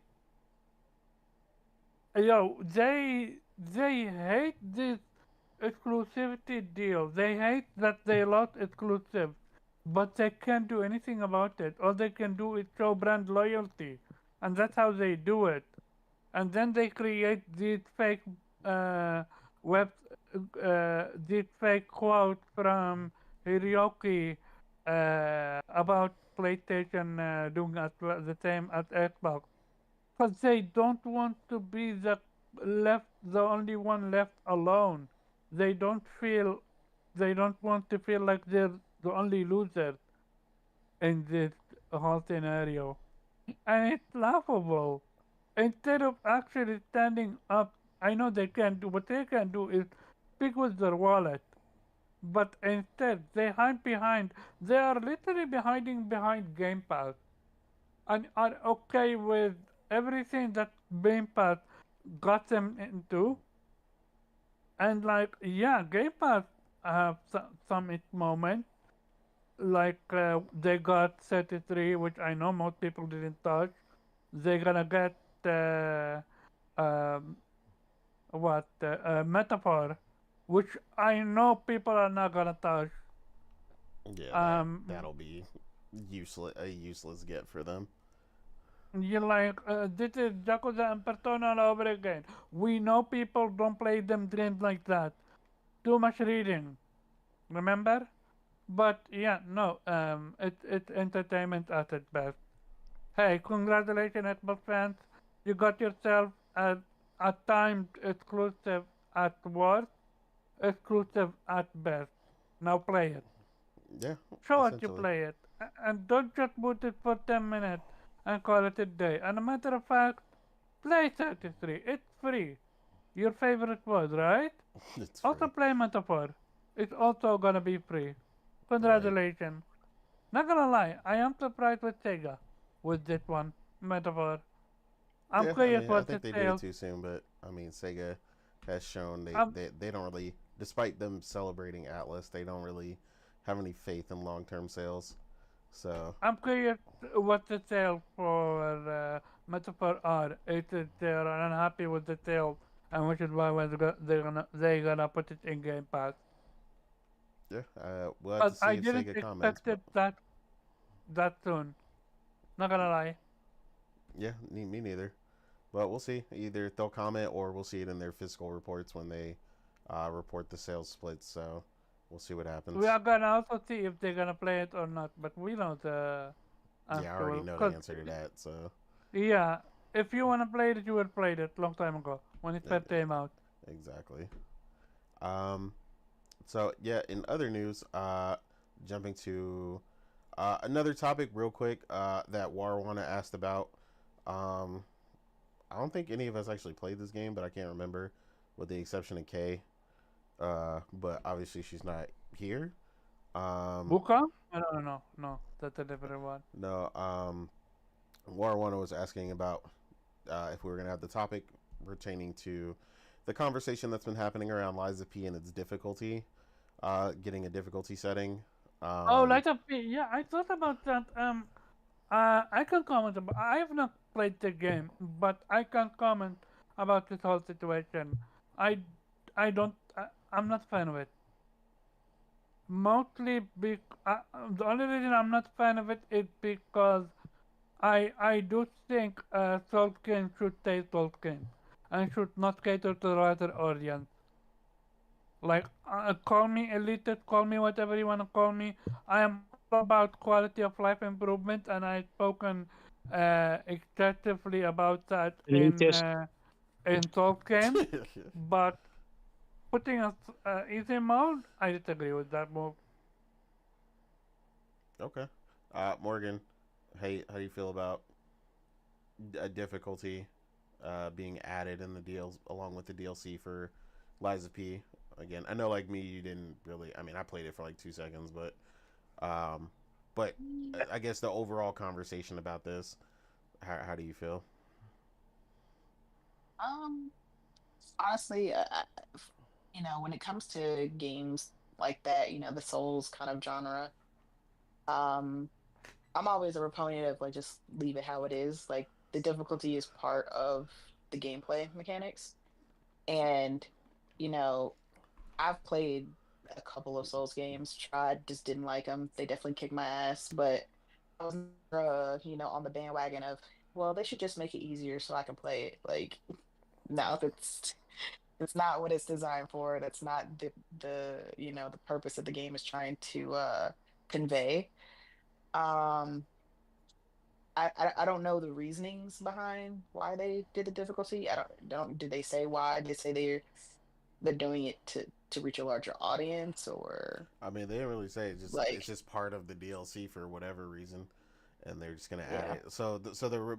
Again, of course, the original setting remains there. Uh, I if you want to play it, but they're just adding this in, and I I mean, most likely it's expanding it because obviously anyone who's wanted to play it by now at the difficulty can and but probably has. So so Yeah. so within when comes to from this point, from because I've spoken to a few people, they nerf the bosses on multiple angles. Like from the part when the game came out to new. So it's like clearly they've been trying to be on the casual side for a while now. And to me, so why did you create a Souls game if you want to attract casuals? So I am a little bit bothered by that. Why? It's not about the elitist thing, eh? People can think of me elitist. I love wait. hard game. So you may not like the changes, and they may be irritated by the changes, but if those are balances, because this is some shit I got. This is a bone I got to pick with gamers about this bullshit because they go over this bullshit all the time. This happened with the Mael thing when they nerfed her weapon and all this other shit that's been going on with that. Is yeah, like some changes that get altered, and then you don't like others. But everybody says let the dev, you know, do get their vision the way that they want it, right? And that's what I was told about the whole Mael thing when they nerfed her weapon into the ground, uh, you know, I've always but said now it's I've different. always said I've always been against the comment that you're saying let the dev do. No, we've seen how dev can fuck up. Like the Mayel, I understand why they did it with the Mayel, but they could have easily did it the other way around, the way Borderlands did it, which is made all the other skills important instead of nerfing one skill into oblivion. Like I'm with you on that end, Okay, so but what? So with okay, so let me ask you this: so if some of the adjustments they made to bosses are because they were literally broken, does that change how you feel about the changes they made to the bosses? if the boss was so Like it's irritating, not if functioning as they intended. if if if it's making the game unplayable, absolutely, I understand that on that end. Like if a boss is literally preventing you from progressing and it's not at No, your it's own not fault. preventing you, but it's just broken. I don't know. He swings and he can hit you across the entire room, or something Yeah, like no. So the okay, hitbox is completely wrong. He yeah, does if a twice as hitbox, much damage as he's supposed to do, okay, and so they then corrected it. you okay. So I'll get you on that end. But an actual nerf so that a boss does less damage, that I disagree with. I know, but I'm saying, It what if he does more damage than he's supposed to? He's supposed to do okay. Then 1,200 damage, I and for understand. Yeah. whatever reason, when they programmed it, he accidentally is doing 6,000 damage. So basically, the whole time my own situation. Yeah. It's You then see, it gets yeah. I slippery, get right? you. I get you. It's slippery. It's a slippery slope. But I get you. And I'm no, no. I'm absolutely gonna be a hypocrite about it. But I'm for the nerfing then, because then you want people to proceed through the game. But to me, it's like most of the time in games when you have an amazing skill, all the other skills become very lacking. So find a way to uplift them, the way Borderlands did. Yeah, I mean, We talk I about agree it, that there's a way to handle each of the but I get situations you on that depending on end. what it's pertaining to. Um, but to keep it focused on his original question, so you don't want it altered, you don't want them added because of the type of game that it is. Yeah, and also because they're not gonna feel brazen enough to ask Dark Souls to do the same. FromSoft to do the same, which I hope they don't. I hope FromSoft don't listen. Because to me, it's like, yeah, we'll get players, but it will get players that not gonna beat a lot. Wish it was Elden Ring. People bought Elden Ring, but they didn't go past the first boss and then moved on. We know it from statistics. Yeah. That showcase data. I don't have it with me, but I've read it that most people didn't even beat the first or second boss. Like they bought Elden Ring because of the hype. And when you're gonna like, what you doing with like for example, um, with 33 right now, if I put it on easy mode, I'm still gonna take damage. It's excessive amount of damage, even if I don't block or dodge. Oh yeah, plenty of things will So still two shot you, even on easy, the easiest yeah. difficulty in that game. So yeah, so easy mode. Unless you create an easy mode where enemies are literally so dumb that you dump the I can't see anyone finishing It the changes game. the experience of the game entirely. Yeah, because this is why I am against this whole easy mode and normal mode. Because even the normal mode is gonna suffer then. Cause now I know the AI is dumb. You're just gonna give it more health and more damage, and that's it. Like a difficulty to me, I know you're gonna disagree with me on that. We have had the conversation before. To me, the best game that I've done difficulty good is Final Fantasy VII Remake and Rebirth, which is when you play hard mode, you're actually playing close to not a different game, but like a, an evolved version of the game. Because now they're doing difficult, do they're doing new move they didn't do in the main game on normal. Now they're also preventing you from healing, preventing you from Well, using you're over. talking about hard modes. In this case, this is just the normal level, so you got to stay away from hard modes. So the only Yeah, question is them altering the. They're not altering the normal mode. They're just adding an easy mode. So you got to keep it focused um, on that. I get you, but I'm still not a fan of it. But that's just me. Okay, that's fine. Uh, we does this bother you at all? The idea of adding a lower difficulty level for a game that is previously considered a Souls like. For a game I will never play. No, I But mean, yeah. Look, I got you, Omar. I'm not sure if you're gonna draw in any new audiences because I guess it's not just the gameplay; it's just everything about it that draws a certain audience. If it doesn't click with you, it's not gonna click with you if it's easier. Yeah. Um, but I mean, you can sure as hell try. I mean, if you can draw in more people who would otherwise ignore your game, go for it. Like I'm not about that life where it's sort of adding a difficulty mode is going to detract from my experience. I just choose the difficulty mode I want to play at, and if I guess the only thing sort of make sure you can sort of switch because if you find out, hey, it's too easy, let Mm-hmm. people you know switch you in more difficult mode. Um, but I guess there's probably some people who say, yeah, but it should avoid trophies or whatever. Um, but yeah, I mean that's sort of the way I guess to do it. I mean, the thing is like they probably got the people that were gonna play it, gonna buy it anyway. So I can understand them doing this to get you know get more people into the game. And I don't see like Souls games or FromSoft doing this, but they've sort of built in their audience. That's sort of part of their identity right now. But Yeah. I think like like a game of life of Pi, like they can get away with this, right? Because they're not FromSoft. They don't have to protect their their reputation or whatever you want to call it. They can just say, yeah,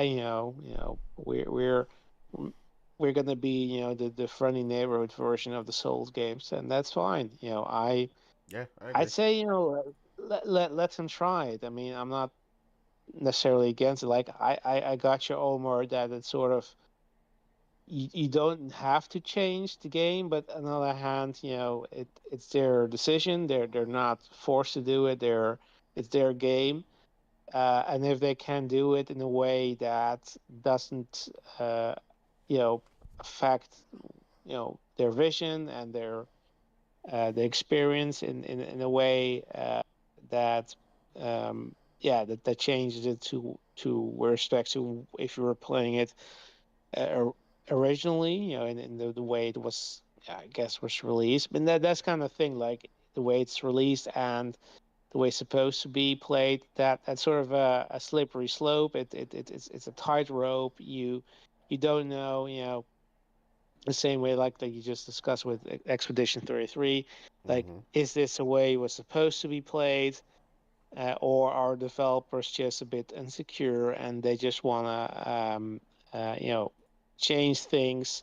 Like I compare this to it's sort of the George Lucas effect, right? Because George Lucas, Star Wars, if you don't know, he could not leave well enough alone. Like he had this, I don't know how many special editions there are of the original trilogy, but he kept changing it. Like he was so insecure, not just with the special effects, but that in the original movie Han Solo shot first, right?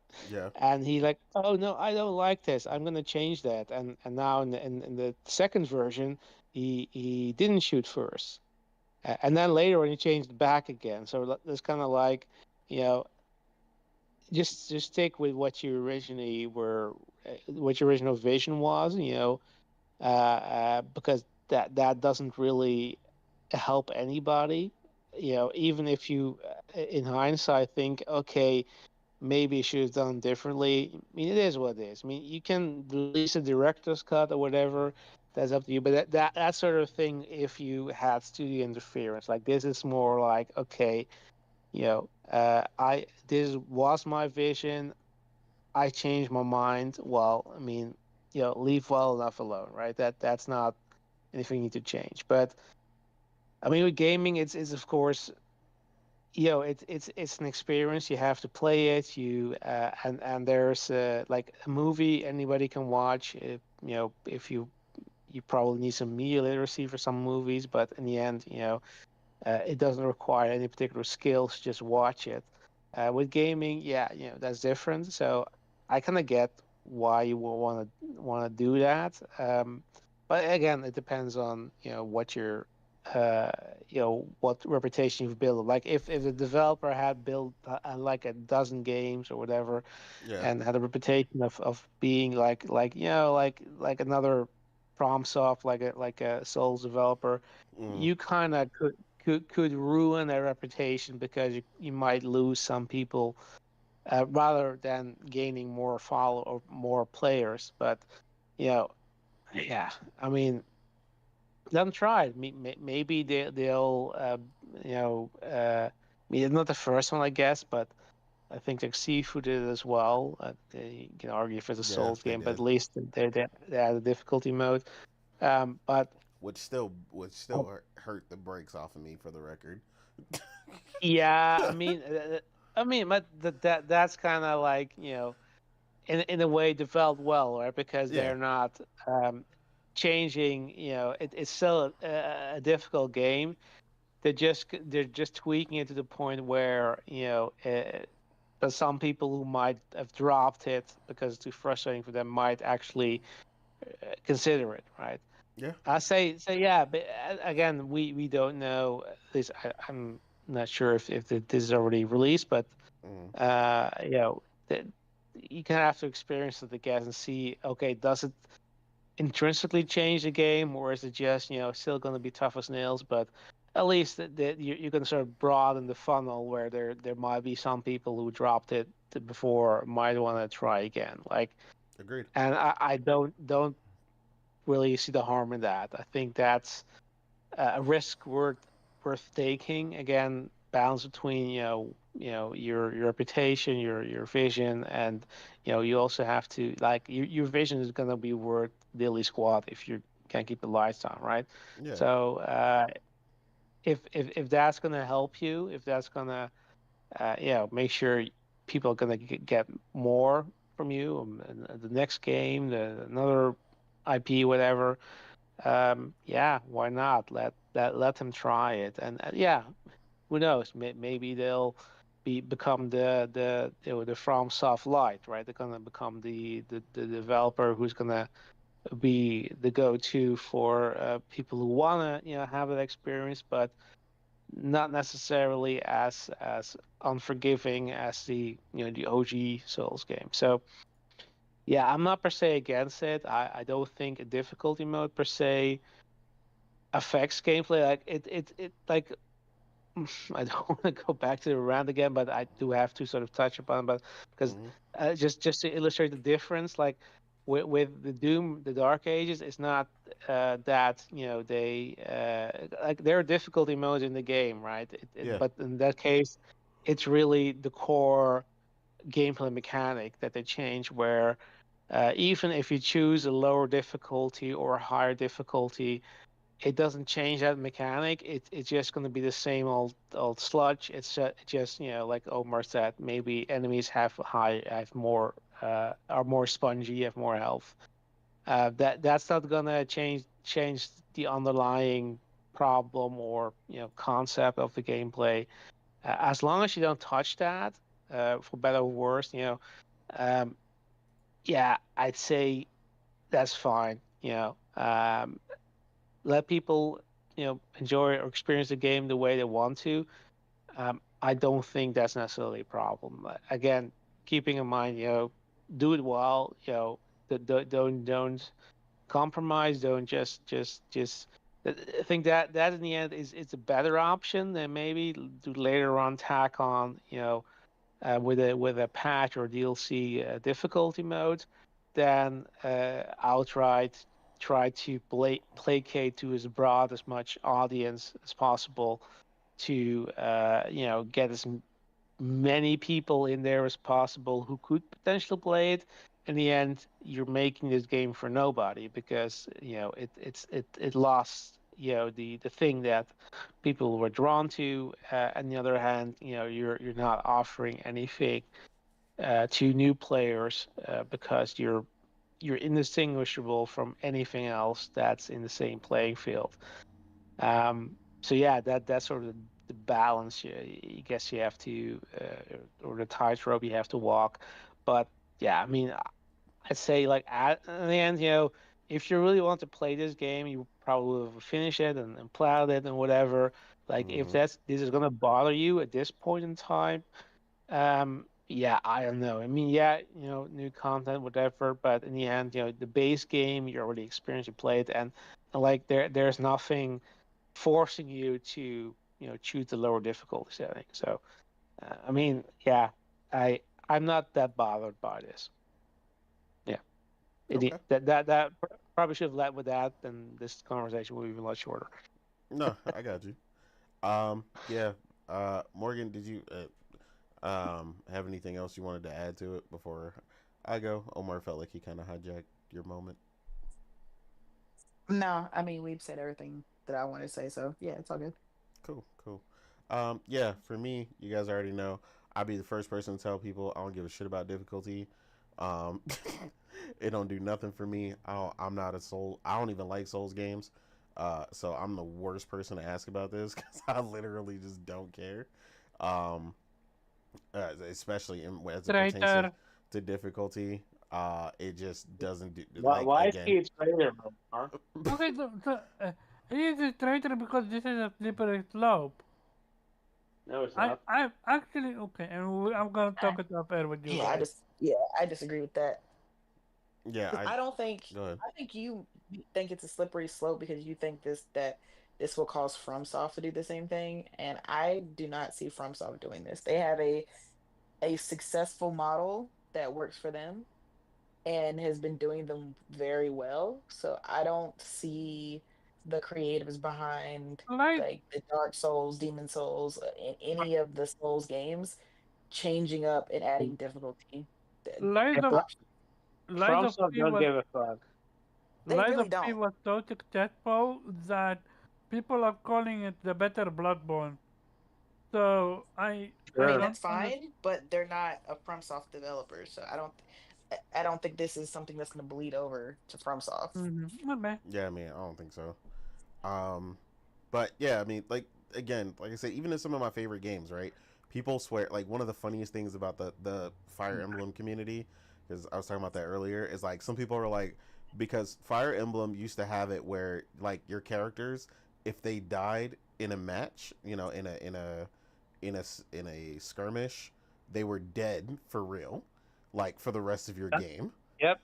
I and know. you couldn't toggle that. But later there is a toggle feature where you could just turn that off, and people freak the hell out, and they're like, "Oh, I mean, did you really play it if you didn't play without permadeath?" And I'm like, I love those games. I have played those games in every iteration of every Fire Emblem. I do not care if you played with permadeath on or off. I really don't care. That is a personal thing about your difficulty that you chose to run with the game. Like, I get it's historic, and I definitely think they should keep it there as an option. But do I care that they made it an option and not a requirement? Absolutely not. Because what I care about is the game itself being there, the characters, the evolutions of the classes, the good writing, great gameplay, awesome animations. All that stuff has to be there before I even care or even get into difficulty or things of that nature, right? Like that again, like it's like the last thing on the list that affects whether or not I enjoy a game. Have I done games on a harder difficulty or things of that nature? Absolutely. And has it been fun? Sure. Uh, I beat, I mentioned it plenty. Dead Space 1 and 2, I beat them on the hardest difficulty where you had some really stringent things, one where you only had 3 saves for the entire game and stuff like that. And I found that fun because enemies weren't overly harder and a bunch of other stuff. They did it in I felt like a very unique way where my precision was rewarded. Um, you know, as opposed to like I just got less resources and stuff, but if I focused on my plasma cutter and precision strikes, I could take down enemies in a way less cumbersome ways than when I played on the other difficulty. So while it did reduce potentially my freedom of choice and some stuff, I still have that option to play around and go crazy, or even on an easier difficulty if I wanted, and just shoot all over the place. But here's a harder difficulty that doesn't destroy the balance of the game, and you can still dismantle the enemies the way they're supposed to be, even on the harder difficulty. But if you get hit or you get breathed on the wrong way, you're dead. So like that type of difficulty was fun for me, but it's not something I expect everyone to do. It's not something I would tell anybody. I don't even recommend it. Like that was a personal thing for me that I chose to do, that I enjoyed that game, and that aspect added something for me, but it's not inherently the difficulty that did that. The rest of the game was solid, and it was there in the first place for me to enjoy that. Again, same thing with Fire Emblem and so on and so forth. And a lot of people talk about this stuff all the time. I beat it on the hardest difficulty. I know this one person I follow. They were already talking about trying to do Expedition 33 on a no hit run. Like, to me, that is the biggest waste of time in my life. Like, I'm not about to sit here. I don't play video games for a living. I'm not about to sit here and be like I, I that's not saying they can't have fun with that. They can have fun with that all they want. I am not I going to sit I here and waste my time to do that. So like the difficulty in that regard, or creating even harder challenges like that, doesn't do anything for me. It's all about the inherent part of the game, which is why when I had this conversation with Kay, Kay asked me why do I like Black Myth Wukong and I don't like Lies of P. And I told her, and this is what Weeb said earlier, if you don't like the game inherently, the game being easier isn't going to matter. Which is why I don't care if Lies of P has an easier difficulty, because I'm not interested in Lies of P in the first place. I don't like the aesthetic, I don't like the story, I don't like the lore, I don't like nothing about that game. So So you it being don't like easier is it. irrelevant. It's not like you hate it because it's a Souls game. You hate it because you don't like the concept in general. I get you. Exactly. I don't like any of it. So it's like that's what I'm saying. Like the difficult, and the people get caught up in the Souls community about difficulty because obviously that is a big topic. But that's not why I dislike a lot of the games. I find them boring in other aspects. And that's why I had a long like 2 hour conversation with Kay about this because she loves Liza P. She loves the story, the lore, the whole Pinocchio thing. The like she and I was like, cool. Like I just don't like it, And because she would again, I recommended her to play Black Myth Wukong, which she loves because I know she likes those type of games. But her question is, why do you like one and not the other? And I'm like, well, Black Myth Wukong to me is fun inherently. I love I'm the not gonna lie. aesthetic, I love the story, I love I love tons of great things about it. I love the weaponry, I love the armor in the game, the environments, the skills that are the skill tree and the skills that are available, the way all like a ton of stuff. So I was like, while they're both considered, on the either Souls versions or Souls Light, whatever people want to call them, one I these are two games that someone who does like those types of games really loves, but ran into, me who was like, I really like one game and hate the other. But that's what I'm saying. And it has nothing to do with difficulty. That's why I said for Yeah, me, it's not the difficulty. Soul is way more. What you call it? Wukong is way more actiony than Pinocchio is way more soul-y. Yeah, They it are is. two completely different genres, It in is. my opinion. But for her, what she's looking at is like they're both difficult. They both have, save the campfire, save at the campfire type behavior. They regardless if people want to call it more actiony, it's still very Souls reminiscent in how it goes about. Bosses are literally made to two-shot your ass, and punish you severely for it. If Like I they get, remember correctly, you don't lose your money if you die, right? yeah, they don't have a thing like that. Yeah, so that's a huge difference Yeah. that Yeah, I that think that gonna but invite a but lot. that that Yeah, that that's that sounds you bring up a good point because like the conversation is always going in the direction like, oh yeah, you just don't like difficult games, but that's not the thing. I mean, we all grew up with, or at least I think most people in the panel grew up with Mm-hmm. OG generation of games. Like I played NES games, like I games where you didn't even have save files, or where you had to unlock a passcode to be able to go back to where you left off, and these were unforgiving. Like if you lost all your lives, you had to start all over again.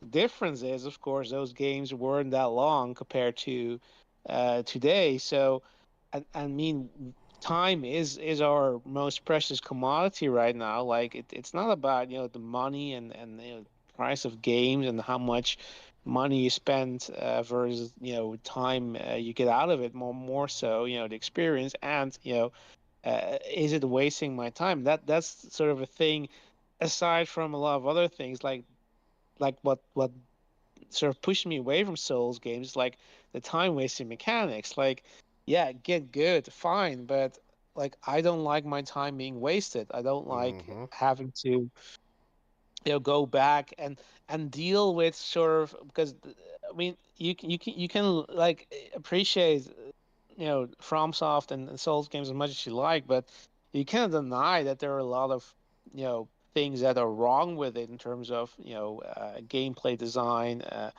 glitches, bugs, that kind of thing, and the way that sort of hardcore Souls fans deal with it is, yeah, get good. It's like, yeah, they deal with it, and yeah, sure, this is how we also used to deal with games like you use exploits, try to figure it out. Sometimes there were things that were just terribly designed, and you try to find a way to get around it.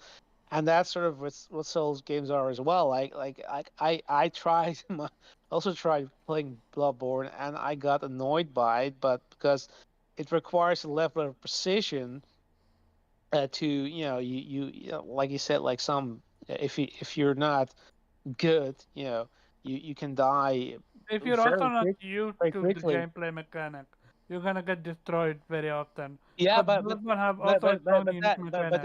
that's the thing. Like, I get kind of annoyed to disconnect between, there's a level of precision required from you as the player, but the developers are not extending that same courtesy to you, because there No, are they are not. enemies that have like inconsistent hitboxes, Yeah.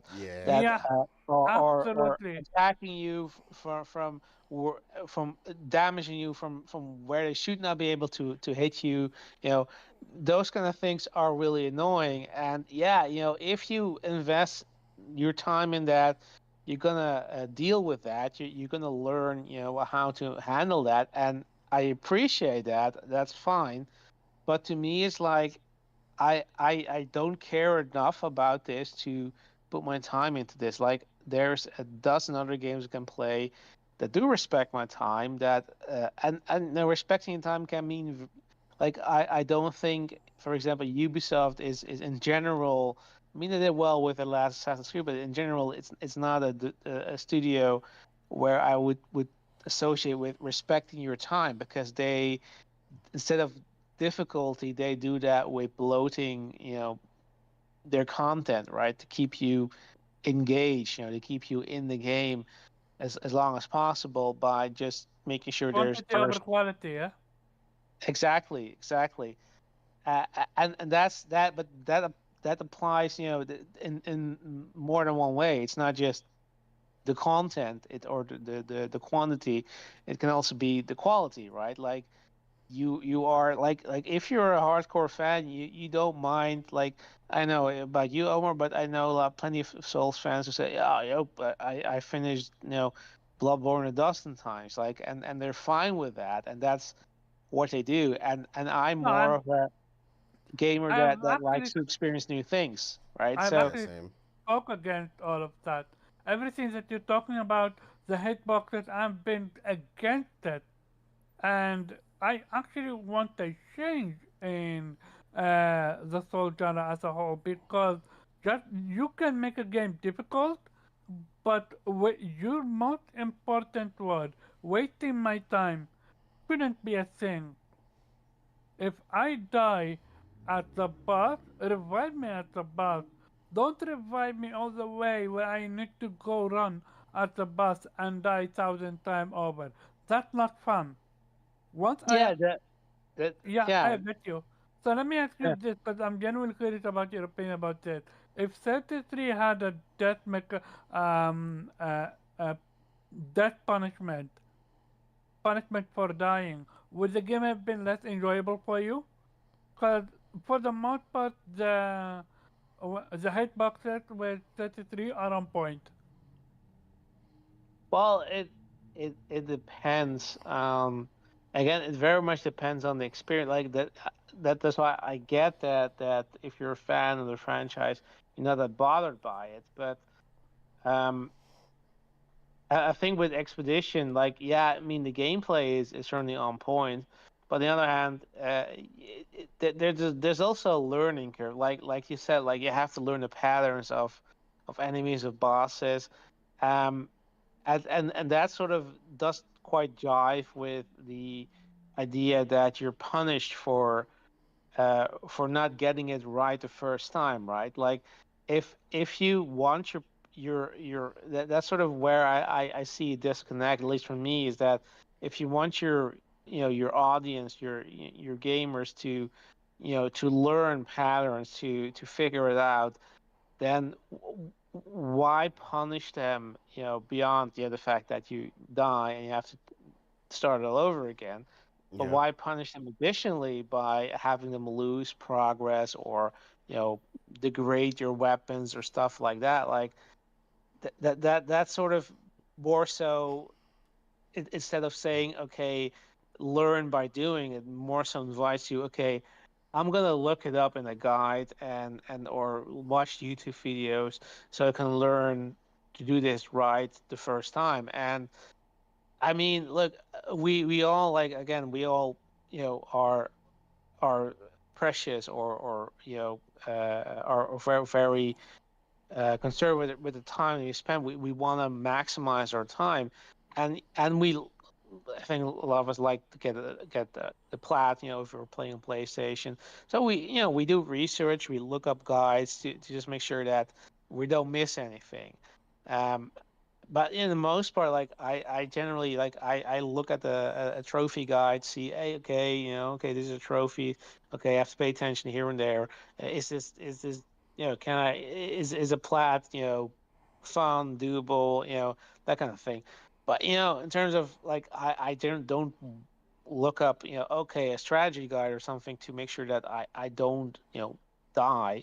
You know, it rarely, unless I'm really stuck in a game and I don't really see how to proceed, and like, okay, then I might look it up, and then 9 out of 10 times, like, oh yeah, fuck, I don't know, I forgot to look up or something like that, which can still be criticism of the game because I think that that's sort of a thing with game development. They always talk about like that the way that they intended to be the game to be played and people actually playing it, there's often a disconnect there. There's often people do things they didn't want to do, or didn't expect them to do. That's why you play testing, of course. Um, but yeah, I mean, and people's I guess people's brains aren't always wired the same way. What's obvious to maybe 90% of people, 10% of people might not get the first time. So I totally get it, and I'm not ashamed to do it because yeah, I mean, there's no fucking point to spend hours trying to figure out what the game wants you to do if you can just look it up. But Yeah, no, I agree. I absolutely agree with you. Like, even with certain time, you don't know if it's a glitch, if a game breaking bug, you don't know anything. I learned that the exactly, hard way with yeah. Ori too. I had three different game breaking glitches that I had to look up. Am I doing something wrong? Or what's going on? Only to find out that the game broke on me.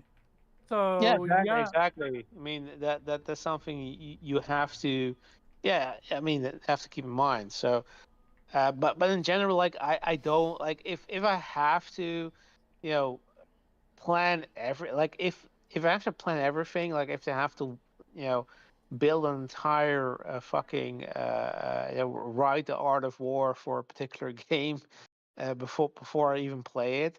Like, I mean, that sounds like work to me. That doesn't sound fun. Yeah.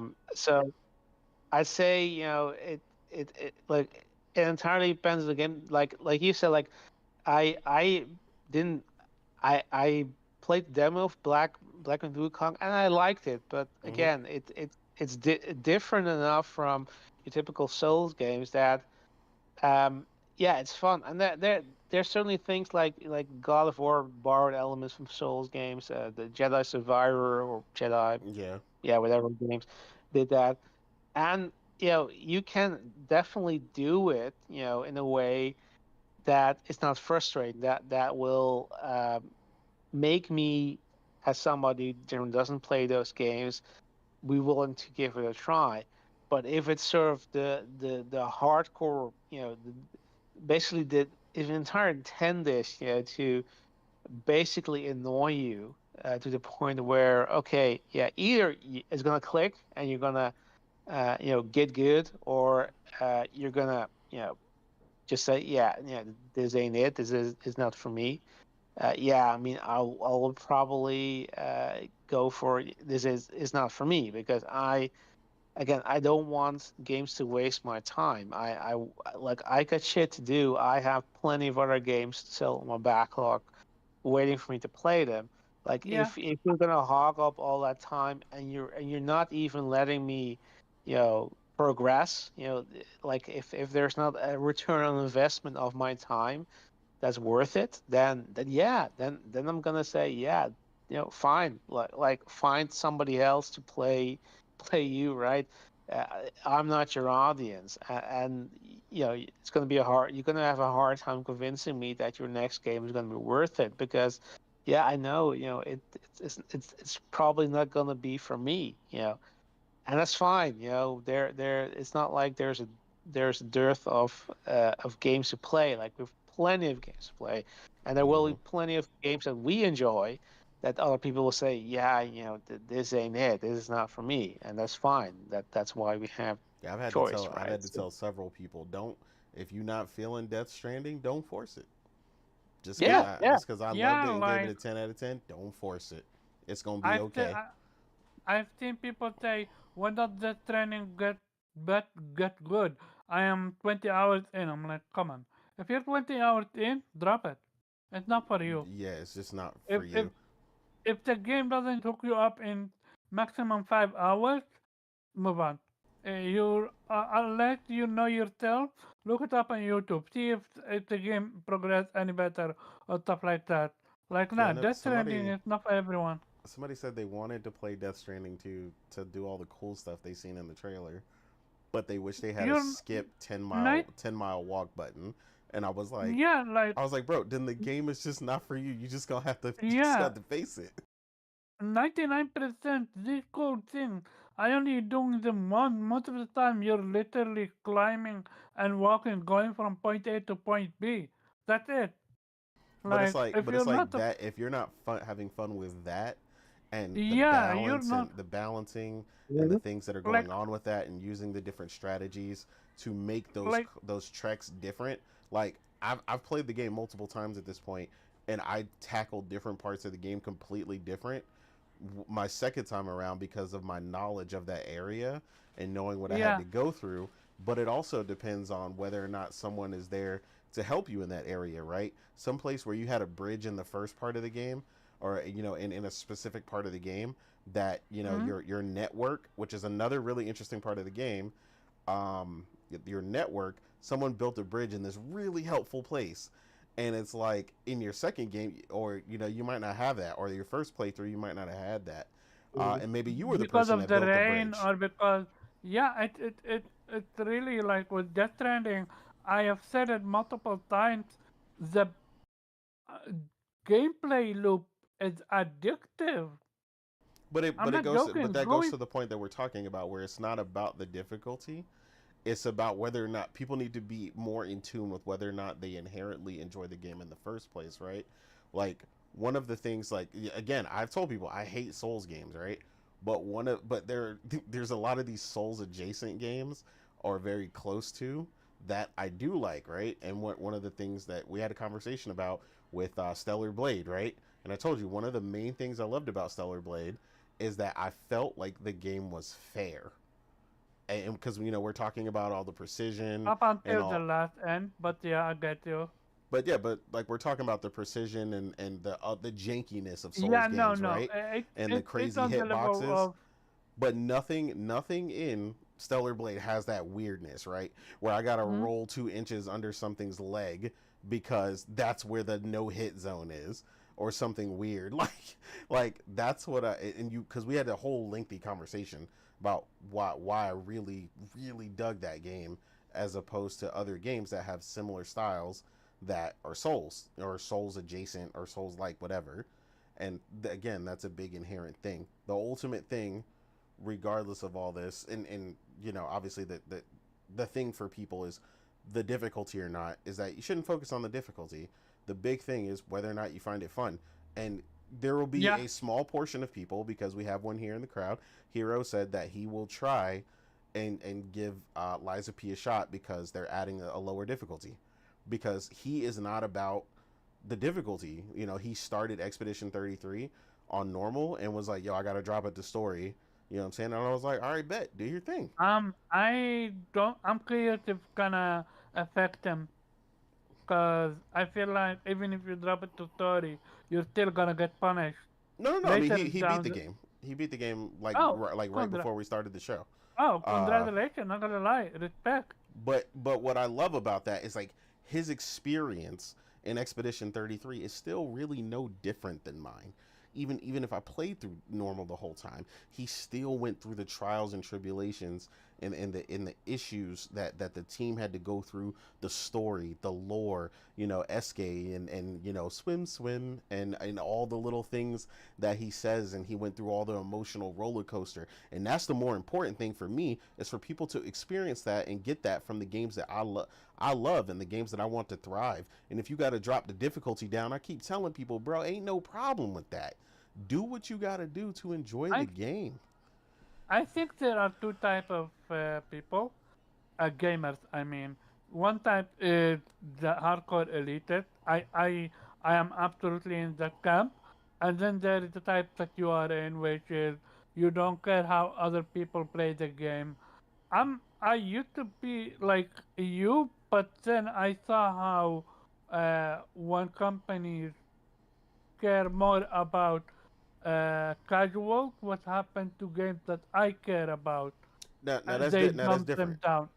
And this is So why I dumbing changed it now. down or altering the game. That's why I said we're talking about enjoying the game and what it does Yeah, I know, I versus get you. difficulty versus changing the game mechanically, gameplay loops and other stuff. Now we're getting into don't do that. Like, so we agree. I don't want them doing that.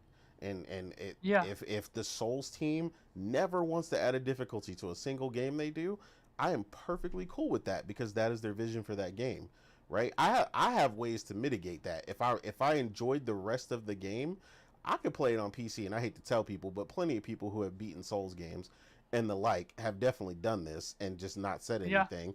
But you can play those games on PC. You can turn on infinite stamina. You can turn on Oh, yeah, yeah, yeah. No, yeah, every YouTube video I watch about that, most of the time they flat out say, "Hey, I'm gonna use this glitch to get infinite amount of souls, but yeah, I'm not infinite gonna souls, over or level, or yeah, I'm not gonna do a check to prevent farming." yeah, like that Cause too. But I'm that's what I'm I'm saying. making a Like, video. I wanted to come out. Yeah, I get you. No, I get you. I am absolutely all for that. yeah, I so This is why I yeah, say quality of life improvement should be a thing. And if the game make farming give you a lot of XP or HP or money, whatever you need. But yeah, no, I get you on that end. yep. It So is an interesting yeah, conversation to be have, to be honest. well, I'm still yeah, stuck on what we've said about about uh earlier, like OG games being just as hard as a lot of the freaking Souls Souls likes and games. stuff. Yeah, And absolutely. the original Souls Yeah. game was fucking Lion the Disney The NES games, Lion man. King. Fucking Yeah, Lion King. yeah, Jesus, man. yeah. That game, Hero oh brought it my up. god. I still have PTSD for that from How that many game. times did you hear, "I want to be the main of," like no king Man, was listen, before? I can't even watch the movie anymore without thinking about that crap, man. Like, cause Which when game? you died in that game, It's the you just Lion died. Like King. it was game over. Like Which game? Lion King Light King? there was no On Sega and there, SNES. Never heard it, but okay. You never heard It's of the never Lion heard of King? the Lion King. Oh, Lion King. Oh yes. yeah, that's a Lord trauma and a Jesus. half. That's a trauma and a half. Yeah, I remember. But yeah, So it's I'm traumatic. just Omar erases from his Yeah, memory. he was like, "Well, you got to bring it back." No, I had a different name. That's why. Gotcha. Uh, I'm just thinking about that. I was like, yeah, those games are freaking hard, man. And it wasn't no manual or anything you could help or YouTube video to help help you through that crap. It was nope. either figure it out or quit. And I Yeah. quit, man. I was just tired of it. And because you die, it's game over. You got to start all the way over. I was like, bro, I'm not doing Oh this. I'm man, not doing this I no. have games back like that. when we had Aladdin. lives and no saves. You couldn't just Yeah. Oh save there yeah, infinitely. You're like, like if I die 6 more times right here, it's a wrap. yeah. Threat. No more continued. We're fucked. Like Oh yeah, no. man. When you look at where we Yeah. are now in gaming, we have come far, far, far away for where we were. Like, and I get and understand the elitist, they want to be elitist, but there is something called challenge run for it. If you want to be elitist, play it with no run, no hit run. I've Well, seen a well, lot of that's why I YouTube. said like personal goals and stuff, especially people who are content creators and stuff like that. That stuff kind of gets mixed into regular gamers.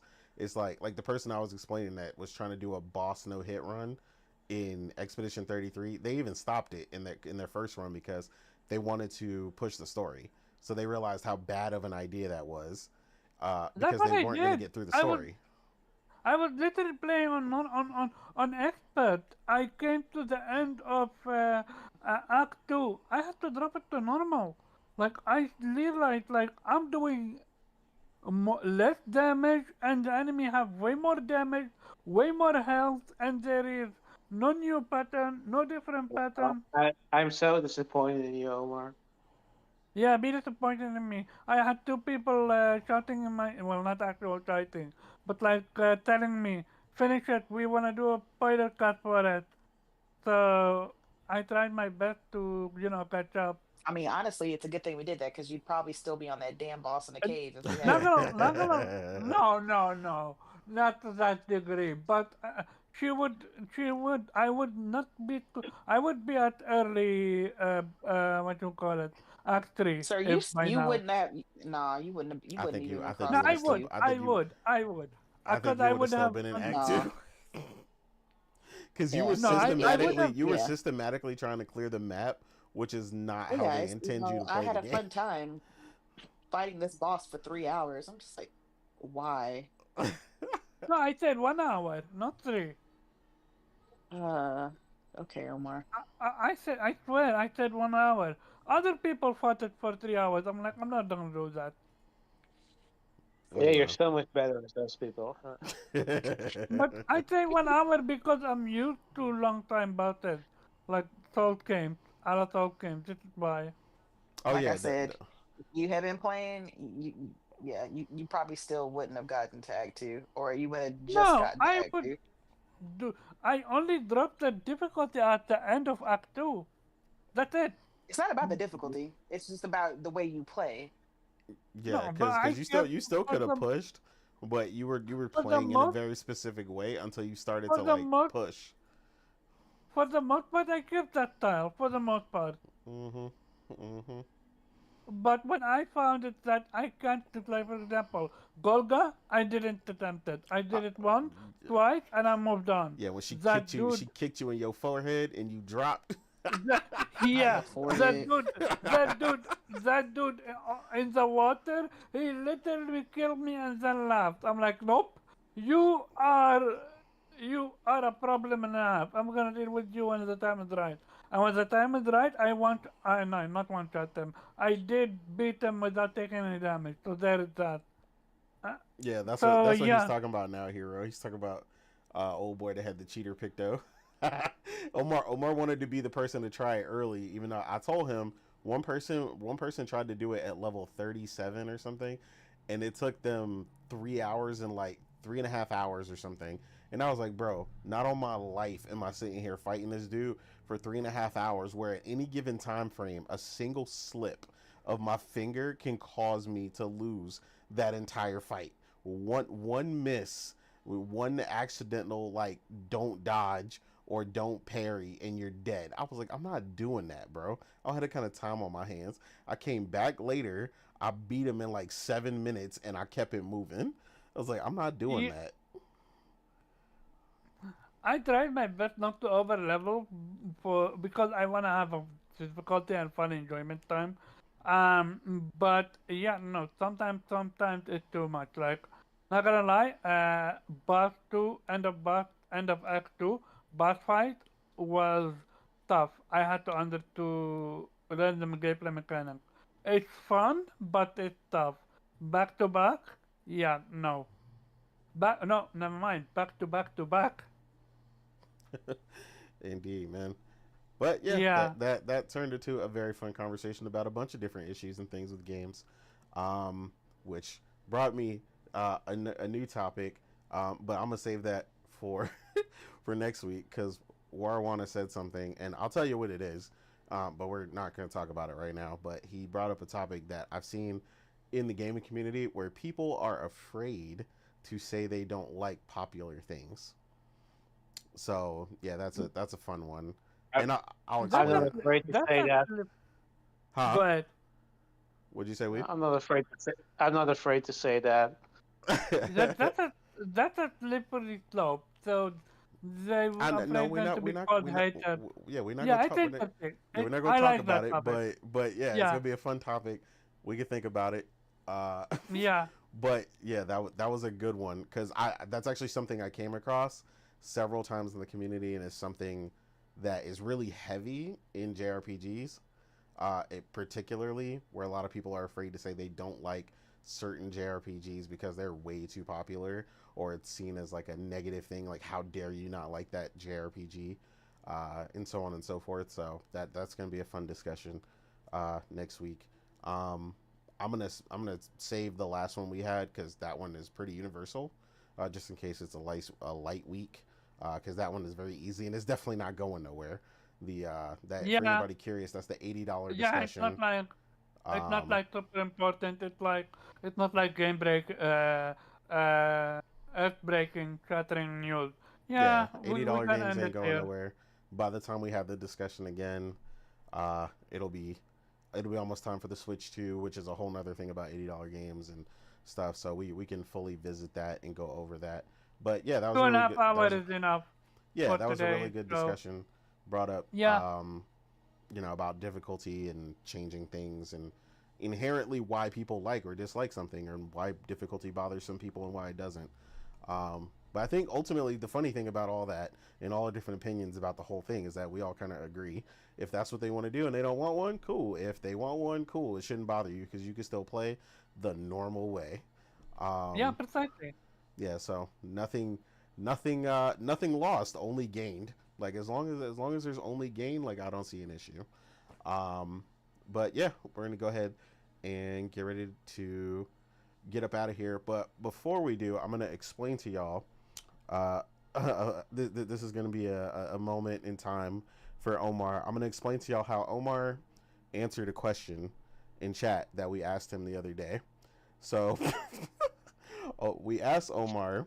Morgan goes, Omar, did you beat the boss? And this is the super boss in Expedition 33. And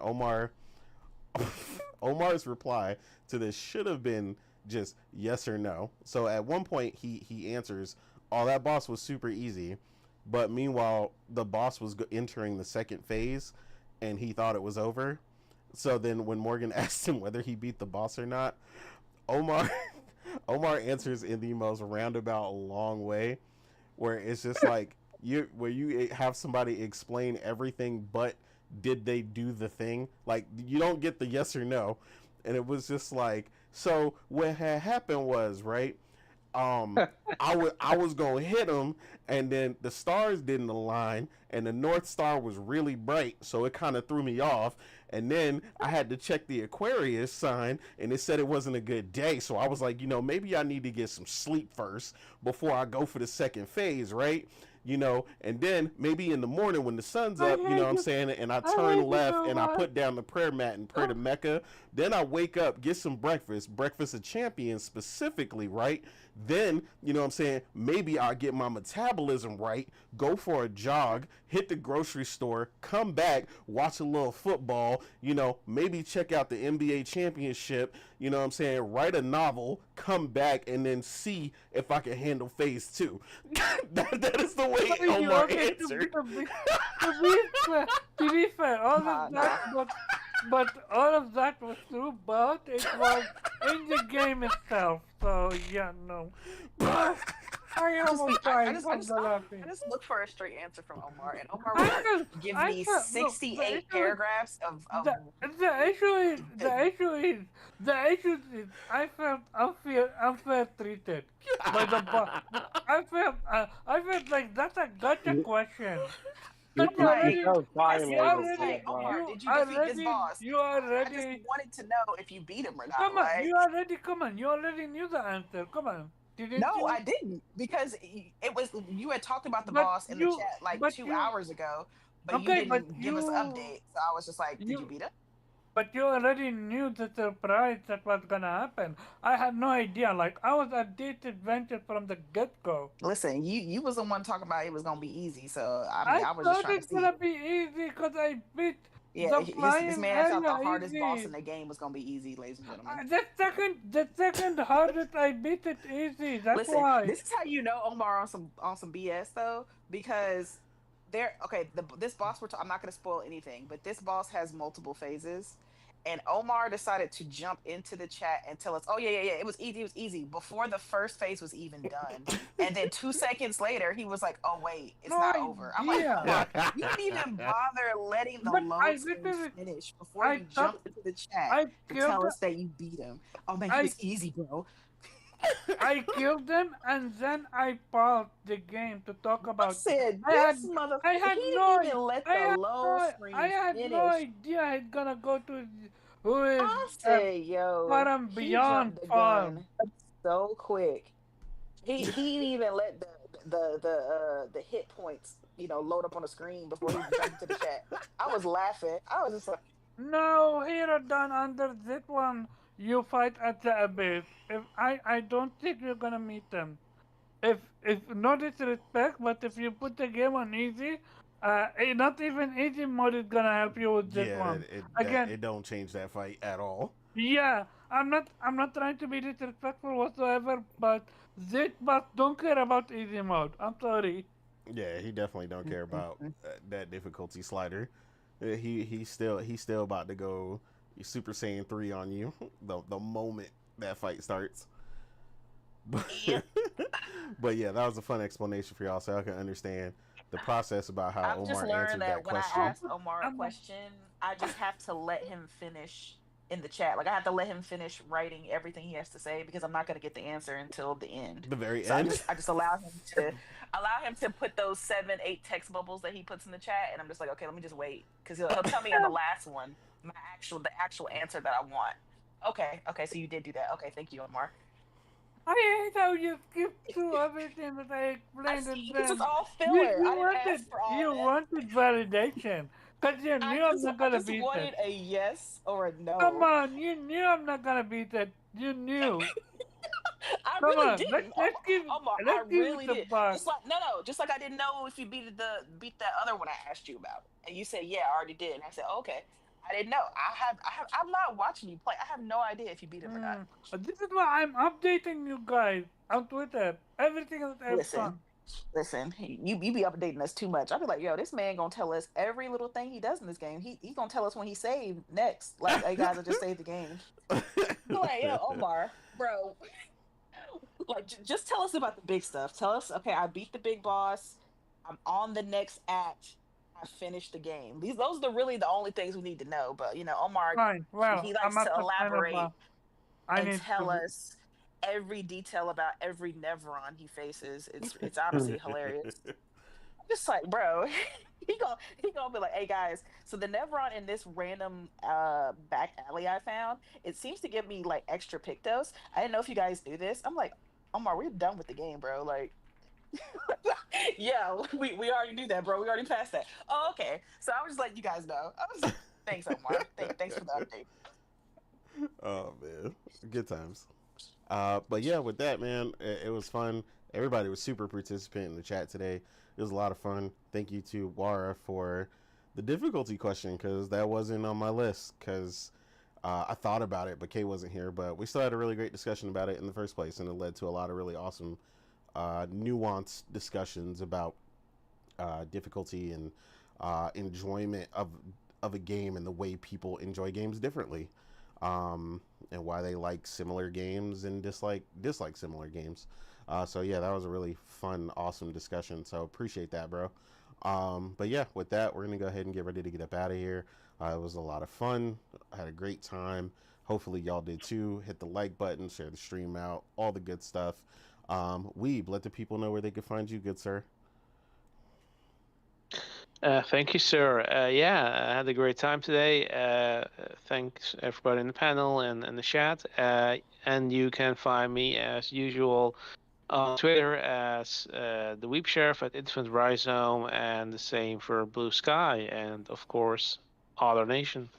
Otter Nation. Outer Nation. And Morgan, where can the people find you, ma'am? Oh, yes, you can also find me on Twitter at Chill Bandit.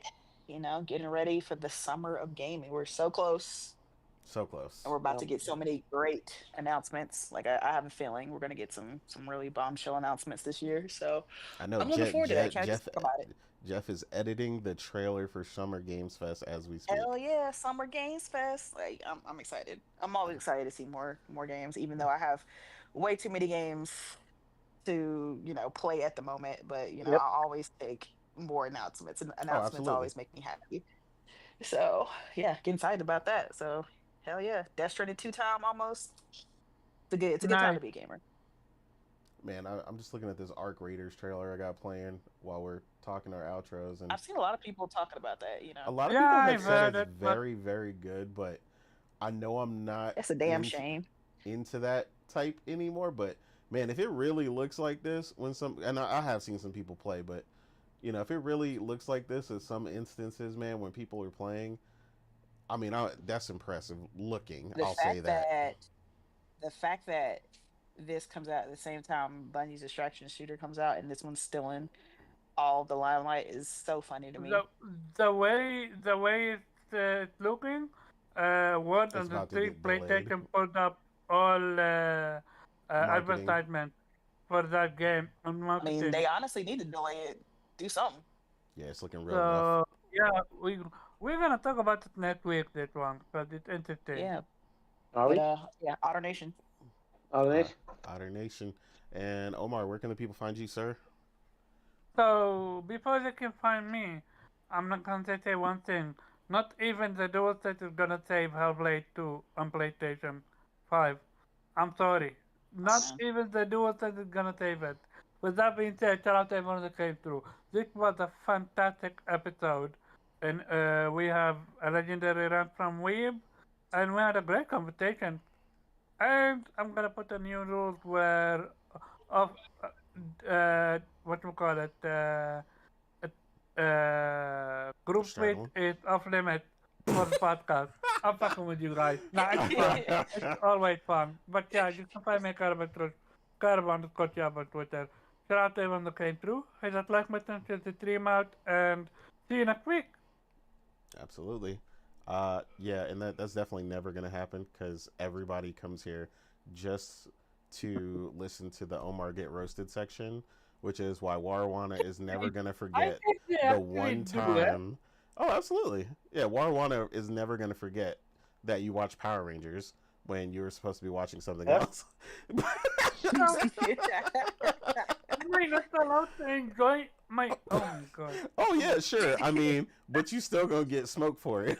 Why am I Yep. gonna get if I'm gonna Man get went back smoked? because you went and watched like the worst Power Rangers too. That's what made it bad. Like I had no Nick said, idea it was the I had to, worst I had to though. see for myself. I was upset though. I You had had no no idea it idea it was was the no. word. I had no idea it was the worst. You, Every you, I time, man. Every you time. I just only like looked watching something. trash, Omar. Okay, just admit it. See, this is one of those So things. This is one of by those that things time, where if all the OG members, when we have 600,000 people watching us, and no one gets the Power Ranger joke, then Warwana and Henry and all the OGs and stuff, and Hero and stuff that everybody will understand. They will understand the Power Hmm. Ranger joke, but none of the really new fans will Yeah, understand. they one reference. if Yeah. if if people if what I wanna get on me for enjoying Power Ranger, uh, he should look in the mirror because he loves gaming. It's gaming is for kids, remember? I'm out. this man, he got no comebacks. Hey, What got no The comebacks? worst dad comebacks The ever, man. worst. The worst. it's not Also, the also worst. for the It's record, not if the y'all don't worst. know, Omar's sense of humor is terrible. So, Why is it if Horrible. you if you okay? if you Is didn't it know, not It's true now terrible though? you sense of know. humor Like, though. why It makes is me funny though. no? Let me It's explain the to fact me that he's why not is it funny that's funny. why is Exactly. it Yes. why is it okay to enjoy gaming but not okay to enjoy Power Rangers or anime? You see, it's the fact that he's going on about this and he Yeah. doesn't See, you understand what we're don't. talking Yeah, about. you That's don't what makes get it it. funny. Like that's what makes it funny. It's very Drax. You know. But yeah. Let's move on because you guys But Nothing yeah. will fly over my head because I would catch it. Exactly.